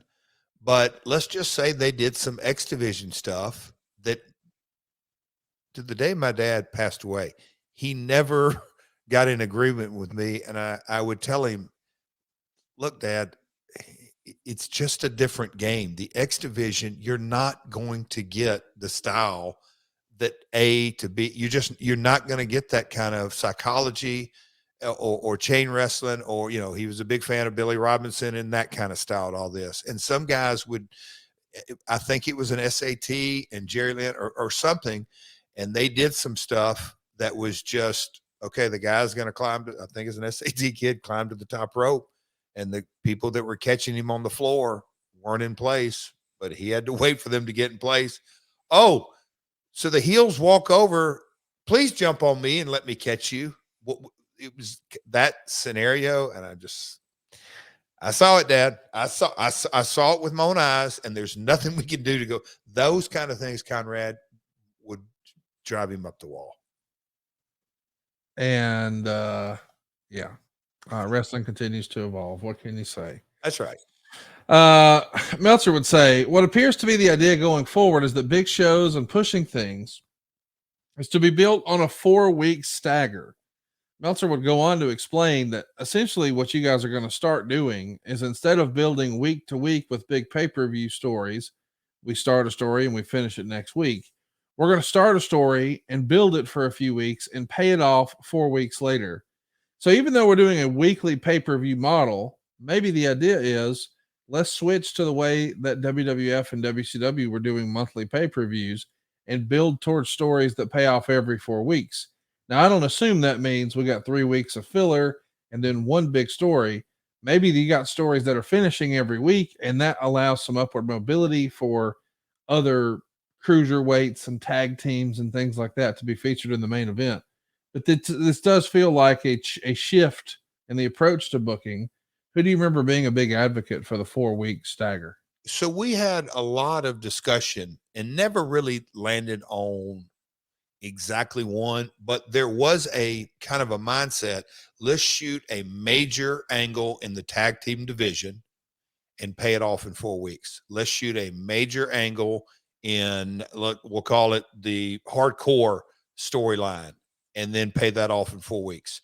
Obviously, this doesn't happen all on the same week. Then let's shoot a major angle in the heavyweight and maybe the love interest, but not get any more than like 3 to 4, but have where we had true main events that you could talk about in the coming next week or in 2 weeks on every episode. And those were going to be your main events. I'll just call it kind of the rolling main event model. But we had so many different discussions because in a 2-hour show, and I know going into the Raven thing, but it's the best way to give you the example is that, and we, it paid off. So let's figure out a way, a 2-hour show is just not that long. And if you're going to give the main event, let's just say a half hour, so then you got 90 minutes to open the show and the building blocks and all that. But I mean, you name it. My father, me, all of us would have different opinions, but there was a lot of discussion on that type scenario. I mean, 3 months in, and we always kept trying to come up with different things. And, that's where we went through that period of let's have a surprise every week where they're not tuning in for one surprise, but it's a cameo of a star, because there were so many guys on the open market. God, there was a boatload of guys. But anyway, nothing was ever like set in stone, but there was a mindset of just what you're talking about. Also, from the marketing perspective, we had thought about running, I guess you could say, the monthly churn of the spot at In Demand and Direct on this is that we were just going to wordsmith it, every Wednesday night, you're going to see a main event, whatever, trying to put some marketing punch behind it as well. And then as we got into the John Boy and Billy, let's give, that's our weekly, it went into 160 markets, really strong. Their viewership, in 2000, listenership, I mean, 2002, 2003, was just astronomical. But give Don West one thing to sell every Wednesday morning. So there were marketing kind of aspects also going into the international. When we put out the descriptor each episode, basically, yeah, we could put names and stars and all that, but we could also say, here's the main event of this show. So lots of moving parts, but that's kind of what we were trying to accomplish. It's written that one of Russo's strengths is that he's a hard worker, and that he and Glen Gilberti, sort of working as his right-hand man, will write the show. And then before you guys all separate Thursday, they have next week's show to you. And then you go in and make changes, because as it's written in the Torch, Russo doesn't really understand what makes good wrestling. An example is JArrett changed a Conan versus Kid Cash match to Ron Killings versus Cash and put Conan on commentary, since the Harris twins would be attacking. And they're going with Harris twins versus Killings and Conan feud. And it would have worked either way, but this takes advantage of the fact that Conan's best work is on the mic. So he wanted Conan versus Kid Cash. You say, no, Killings versus Cash, put Conan on commentary. I don't know that it's necessarily fair to say Russo doesn't know what makes good wrestling, but clearly everyone listening to this knows the wrestler, like Jeff Jarrett, knows what makes a better match than a writer, right? That's not a surprise. No, and Vince would tell you that 7 days a week. Yeah, and those kind of things he would, unless he really had something, he'd say, no, I'm good with that. That makes sense on that. But again, I'm going to go back to kind of that discussion as things evolved in the inside baseball. The mindset of, hey guys, why don't you come in the office so we can have more of an understanding? You guys can have more understanding. So they went from driving up on Wednesday morning and driving straight back. They came up Wednesday morning and stayed till Thursday afternoon. Then it went on Thursday afternoon. So Thursday morning they'd get in the office and they would talk about the show, come there the next morning, and they would, I don't say meet with every department, not like it was a huge company, but try to get downloaded on the business affairs of things. Then we'd step into creative, and they would have, and I say they because it was kind of the car, but Russo would say, hey, here's what we're thinking. Then we'd go into crafting the show for the following week. And when they left, they knew that there was going to be edits and changes and everything that went with it, and they would know by Monday kind of what the show was going to be. So that was the cadence for a while. But to the point of Vince, maybe not putting the best match, he always would say, what's the best story? And there is your subjective on just will end in this business. Jeff's internet is acting up. As you've probably heard if you've been listening to our show, we've been trying to get stronger internet at Jeff's house. It's apparently the strongest internet in all of Tennessee at the road. But, in Memphis or the Tennessee territory, they've been known for their rats for a long time. They think there's one caught in the wall that's maybe got a hold of Jeff's cable. And I have it on good authority. No rat has got a hold of Jeff's cable in 30 years. So they finally pinned one down, and they're coming out to run new wires. So we're finally going to be a rat-free zone in the Tennessee territory for the first time in a long time. Oh my God! Did it just start acting up, or have we had bits and pieces? No, we're okay, and I don't want to spend a bunch of time on it. Just wanted to acknowledge, if we get a little intermittent here or there. Now you know what's up, and we're after. Yeah, Conrad just gave the whole skinny rats. Rats, man! I'm telling you, and your grandma told you a long time ago, those rats will be the death of you. They literally said critters in the neighborhood, and we've got skunks and all kinds of things. But as it comes off the street, before it gets into the house, they think a critter could have got to their cable. So watch out for those critters. Got to get on critter patrol. We're literally getting the entire house as it relates to cable and internet rewired. One of the best names of a tag team in continental history, Rat Patrol. We got to get Rat Patrol up there for you. Ed Ferrara was backstage at a show here. He's telling everyone goodbye. He's going to be moving from Nashville to Chicago. He had moved his family to Nashville at the start of this venture, but quit once he was asked to take a pay cut. And he called upon the company in recent months, trying to make amends and get his job back. Didn't look like that was going to happen. Obviously, it's a whole new ball game, a whole new budget. Was there ever any serious consideration to bringing Ferrara back here? Don't think so, because not that we had Ed, no, but as a company, we had just completely moved on in so many different ways. Obviously, Panda and Dallas and the budget,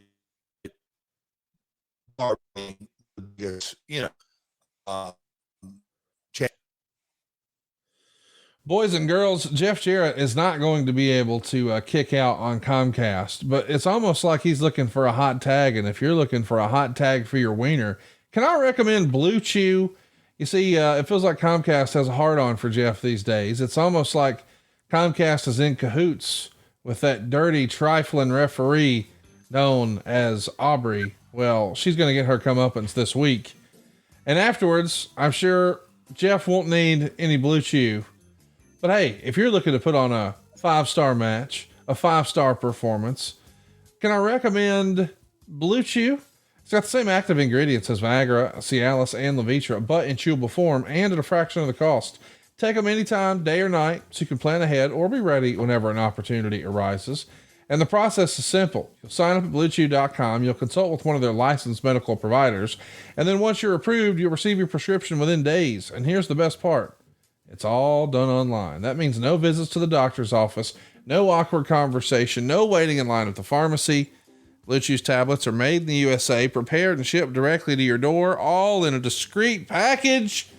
But there won't be anything discreet about your package. Blue Chew wants to help you have better sex. Discover your options at BlueChew.com. Chew it and do it. And we got a special deal for our listeners. Try Blue Chew free when you use our promo code MyWorld at checkout. Just pay $5 shipping. That's BlueChew.com. The promo code is MyWorld, and you'll receive your first month free. Visit BlueChew.com for more details and important safety information.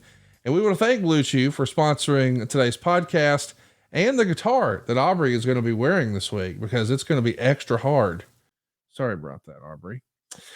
Meanwhile, we're going to have Goldilocks become more of an on-screen character here in this era. We're going to have a cell phone scene where she's just going off in front of a cell phone shop, basically showing she's not one to mess with. And Bob Ryder is on the show, Voices of Wrestling, prior to Goldie making her appearance. And he said he didn't think the segment served any purpose. And when Goldie joined the show, she respectfully disagreed with Ryder's take, saying she felt the only problems was that it wasn't set up well and that it lasted too long. And wrestlers weren't surprised to hear that Goldie had come up with the idea. But the big question among the wrestlers are, who in management approved it and why? Was Russo just high on thinking, hey, we got attractive girls. This worked in the Attitude Era. Let's do more with them. I think I have no recollection of these pre-tapes of Goldie. That's what's right. I missed that one. So, and I do remember Voice. You remember Voices of Wrestling, Conrad? Yeah. So you've got SEX, you've got Extreme Revolution, you got New Church, then you got the actual NWA. You've got tons of organizations here. It's only a 2-hour weekly show. We're going to see Raven sit on the edge of a trailer roof complaining about being denied his destiny 2 weeks ago when he got a TNA title shot. Quote, remember, no one jerks off in Nashville without JArrett owning part of his fist. He accused JArrett of sitting at home milking his injury. Quote, all I hear in my head is the voice of Mike Tenay, sounding like shit being sucked down a drain pipe, proclaiming that JArrett is the NWA, at which point Raven was attacked from behind, and Jarrett's voice could be heard saying he decided to pay him a visit. So listen, man, this jerk-off thing and shit being sucked down. What's your dad think of this? I'm sure he would have cocked his eye at me on this. No doubt. Yeah. And you know, that's where philosophy, because I feel certain Russo and Russo and Raven would have loved it, but it to me, even reading it back, it just misses the mark. It's to me, it wasn't cool or hip or any of that, and didn't get heat. But again, it's subjective. They thought it did. That's where they went with it. Well, let's talk about what else we're doing here. We've got Paul London winning an X Division 4-way over Jason Cross, Kid Romeo, and CM Punk. Now, CM Punk worked a show in late September of 2002, but this is the beginning of his run in TNA that eventually ends in 2004. What was your first impression of a young CM Punk here? Charisma, different vibe. Obviously, he wasn't the high flyer. You just mentioned Cross and Kid Romeo. Who was the other fourth member? No, I mean Paul London. Yeah, Paul London. Unbelievable. Punk Yes. was always different. Punk was always more about aura and presence. And yeah, he can work. There's no doubt about it. But even, the early days, the charisma part of presentation as opposed to the work rate. We're doing some hard 10 gimmick matches where you use points every time a weapon is used. You've got the Anarchy Alliance tag team tournament announced where it's enemies teaming with each other. You've also got a masked luchador woman who's even working with Kid Cash. It's a mystery lady. Raven's going to wind up DDTing Borash on this show and saying that he's losing his patience. And this is Mortimer's last show for the company. Mortimer Plumtree. He's going to be moving back to Minnesota. Man, this is a loss a year in. You're losing Mortimer. He's a day one dude here. He's a day one OG, and his biggest joy and biggest responsibility in life then and now is being a father. And, he knew that, look, he wasn't going to retire and get rich or get rich and retire on the current status. And he, again, and we've talked about on here, wore as many hats as possible, would roll up his sleeves and do anything he possibly could. But he had to go home, and we respected that. And obviously, he did everything the perfect way. Notice, and I got to go, and let me tie up all the loose ends. And when I get back home, I'll help in any kind of transition, or I'll help anything, but I can't stay. I've got to get back home for my family situation. Sean Waltman is supposed to be here and making a surprise return by attacking Raven at the end of the show, but he no-shows. And it's because he tells TNA officials he missed his flight. And Raven says, well, if Waltman can't be here, why don't we put Red in the spot? And I guess you guys shoot that down because he's going to be in Japan for the next 3 weeks, so they can't really follow up on the angle. And around this same time, an interview comes to light that Red says he's unwilling to sign a long-term contract with WWE because he has aspirations of getting the WWE. It's fascinating to think about what could have been. I mean, we just talked about Sabu was supposed to be on a show, playing issue. Waltman was supposed to be on a show, playing issue. And the guys are still unhappy. Like the Torch writes paragraphs about how the favoritism is getting out of hand, that you've got to be a part of the Atlanta clique, which is Glen Gilberti and Raven and Mike Sanders and Russo, or you've got to be in your camp. But it feels a little bit like it did in WCW, lots of cliques. Did you ever think that was a fair criticism, or is that sour grapes? So I think very, very sour grapes, but I'm going to justify it for some of those folks, because sometimes, like a David Young argument, comes from a good place. They wanted to be on the show. They wanted to be a part of it. So you can't ever tell a journalist, hey, you can't really because it sounds like I'm sure they've said, oh, it sounds like an excuse. So, and as opposed to saying there's only a certain amount of slots and they got budgets and they got this and that, so I'm not on the show. It's easy to say, oh, they got clicks and this and that. And, we talked about factions in wrestling, and I'm sure you've done it on a bunch of your podcasts. And it's funny how in the 90s, how many different factions there were on Raw. Our 2-hour show on Wednesdays, it had multiple factions. Look at AEW today, multiple factions.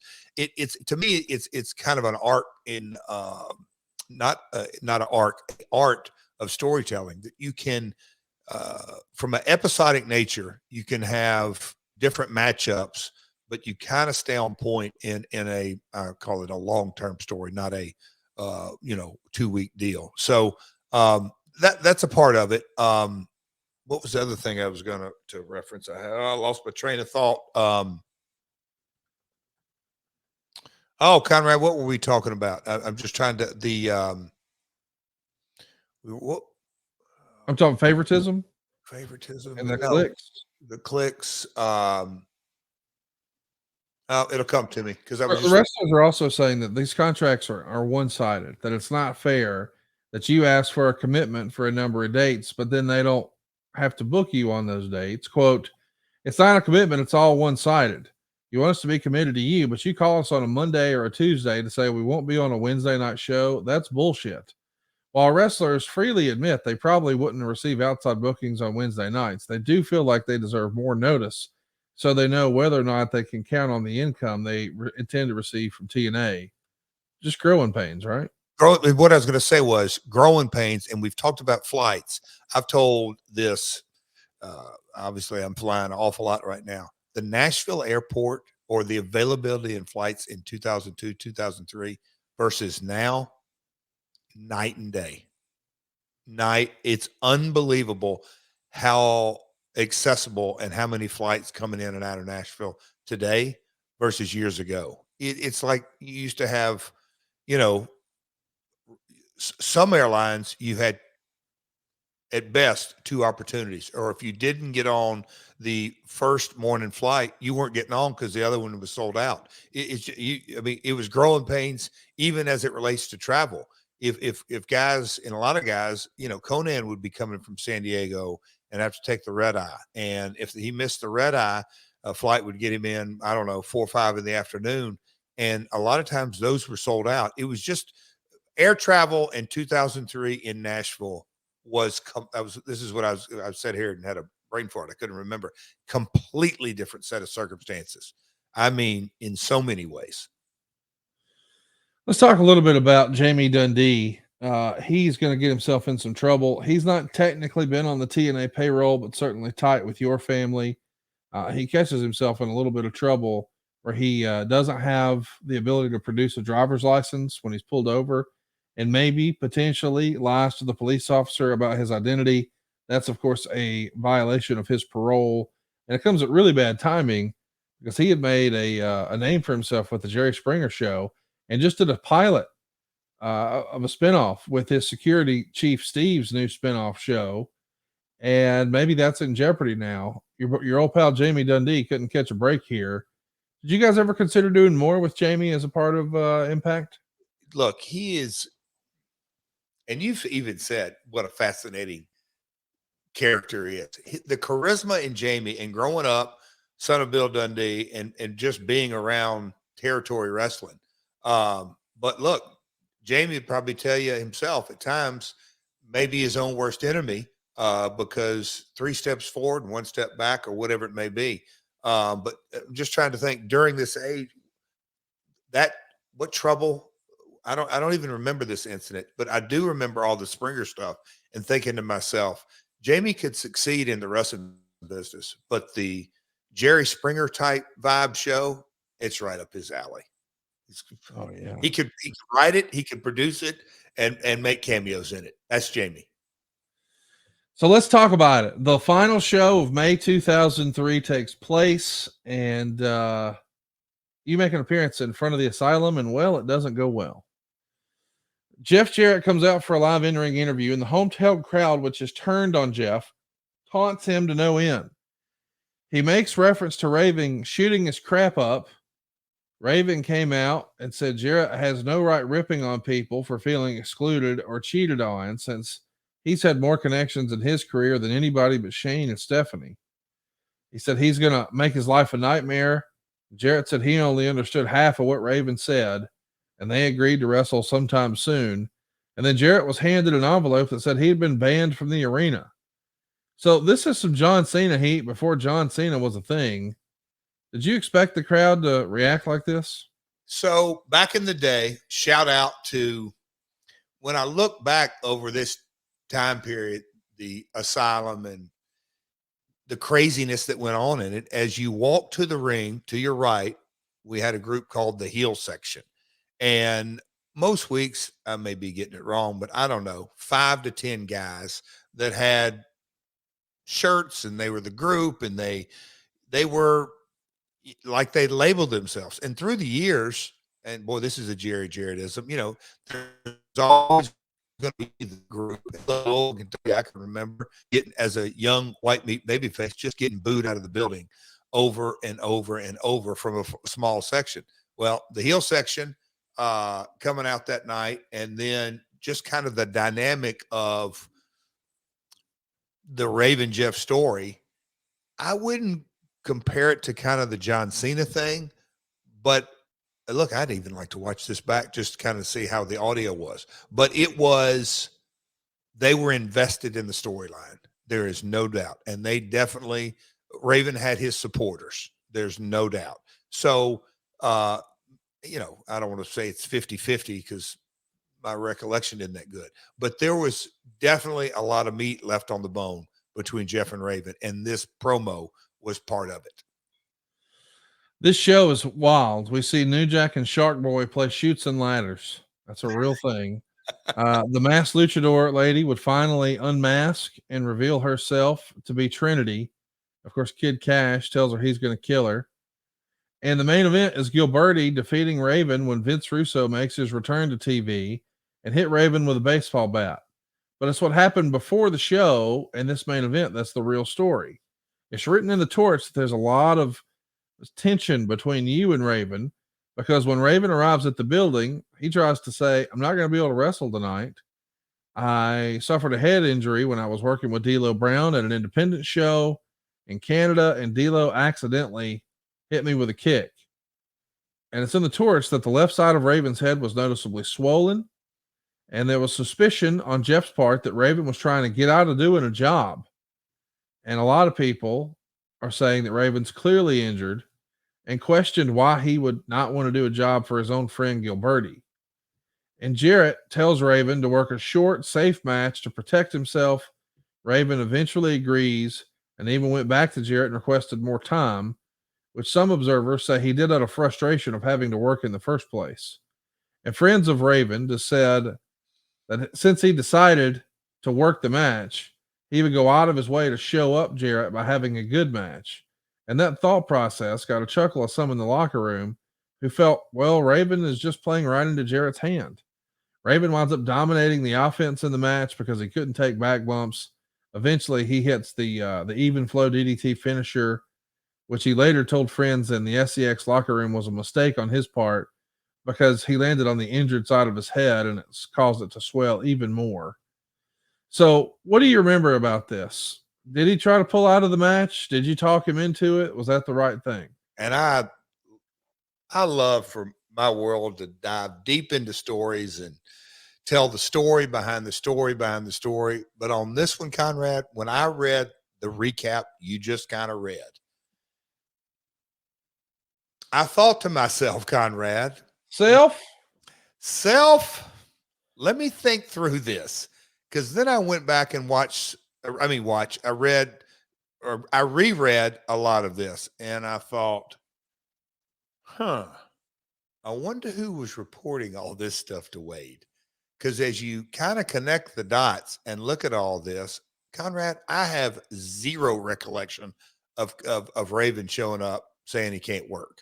Now, maybe he did, and maybe I said, hey, man, we got to figure something out. We've advertised this match.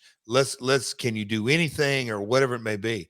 but that's a pretty elaborate story. Showed up, can't work, been asked to work. Now I'm going to go ask for more time. I'm going to ask for more time, but I'm going to justify why I didn't take back bumps because I'd had to do the offense. But the finish was Gilberti over. But the end of the day, if you really know the story inside baseball, I shouldn't have worked, but I did anyway and had a hell of a match because I asked for extra time and I did the job. What? It's a lot. It is. It's an awful lot. But the Observer would say, or the Torch would say, the problems start with Jeff and Raven. Raven stirs up a lot of shit about Jeff. He's so passionate about the show that he piles on and tries to make it seem personal with Jeff. And Jeff is to blame because he has the final say and is changing some of Russo and Gilberti's best material. Jeff is just as passionate as Raven, and it's become personal for him too. Jeff just seems paranoid and insecure right now. They have to work this out because the show used to be a lot better than it's been lately. Do you remember Raven being critical of some of your creative? Oh, for sure. Raven is critical of everything but his stuff. I mean, and I think he would tell you that. That's his personality. And look, it's not like he hated everything. He would compliment certain things here and there. But when he wanted to carve something up, he knew how to carve it up. He's, articulate and knew how to argue his point and had some salesmanship in him. But yeah, Raven didn't mind being vocal and being critical of even Vince's stuff or anybody's stuff. That's his personality. Among the other complaints about JArrett are that he is the highest paid talent in the company, yet only wrestles once a month. The main thing this company is lacking is star power. Jeff is one of the few stars we have, but he's only working once a month. Of course, JArrett's office defenders are quick to point out that he also works behind the scenes throughout the week and at the shows and is as overworked as anyone in the company. Like Jeff, I feel like if I'm in your shoes, I'm thinking, boy, I'm damned if I do, damned if I don't. When I'm booking myself to wrestle on every show, you guys say I'm shoving me down your throats.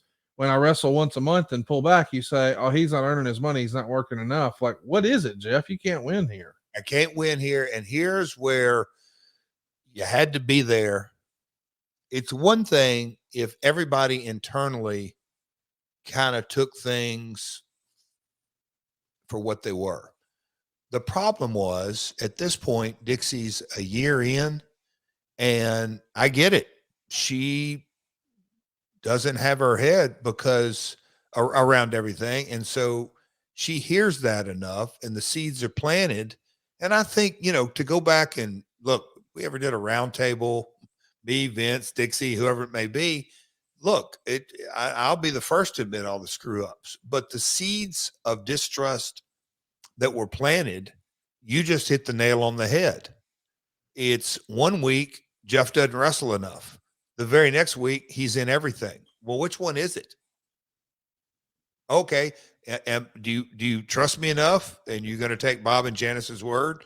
Jeff is the end all be all. He's the final decision maker of the wrestling. This is who we invested. This is who we acquired the assets. Well, they did all that. And then you start getting second guessed at every turn. And you kind of throw gas on the fire with the Raven, because I'm saying Raven's a talent. Russo is a writer and more on the office side. But when you throw talent on and then you have your locker room sewing circus, that happens in every locker room. It can really sow seeds of distrust and disruption. And, the old proverbial cancer in the locker room that, it never goes good.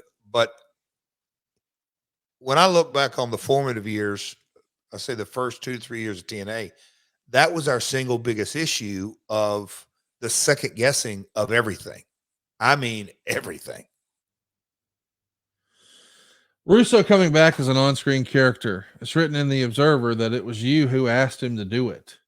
Is that right? You thought he could probably? I'm, to this day, story's everything. I mean, Yes. you're looking at Bloodline or Lawler Dundee or last summer, what we did, Ric Flair, it's all story. Yes. Story.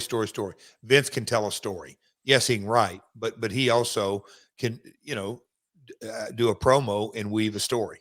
And so during these times of TNA, we didn't have a abundance of talkers, and Vince could talk. And that was my mindset. Get talkers on the show. Observers say the live crowd attendance has dropped every week since the Jarrett Raven match packed the building, while at least 1 week was attributed to poor weather in the area. They can't use that excuse for the other shows.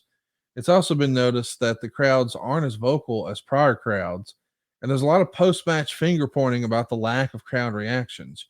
Jarrett believes in faces and heels. Russo thinks they're passe. Jarrett wants to be a face. Much of the crowd wants him to be a heel. Raven's supposed to be a heel, but feels he has to be a face because of the crowd wanting him to be, even though he doesn't want to. Carter wants Jarrett as a heel, but Jarrett has a lot of pull. He's still minority owner and largely runs the show. Is this accurate? Russo thought heels and faces are an old school played out thing. You feel strongly you want to be a baby face, and Carter wants you as a heel. Is that right?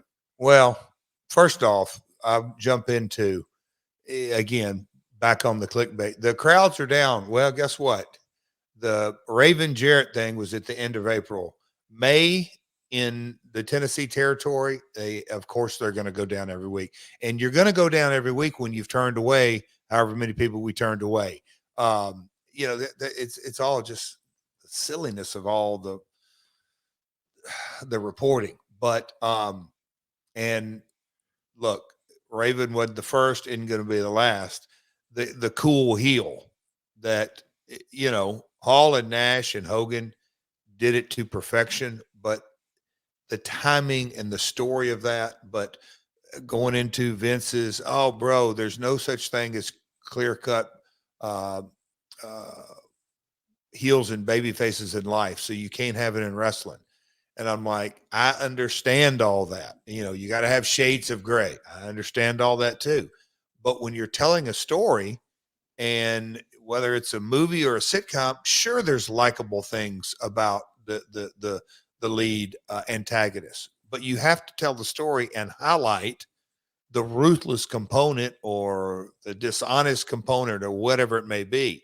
But I don't think at this stage Dixie would have said, I want him as a heel. I don't buy that.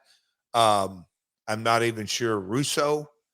I think it was something fun to report on because of, using your words, the Cena-like reaction that I love those, if you want to call them those type reactions, because that means the people are invested in your story, but it's all dependent upon where you take it.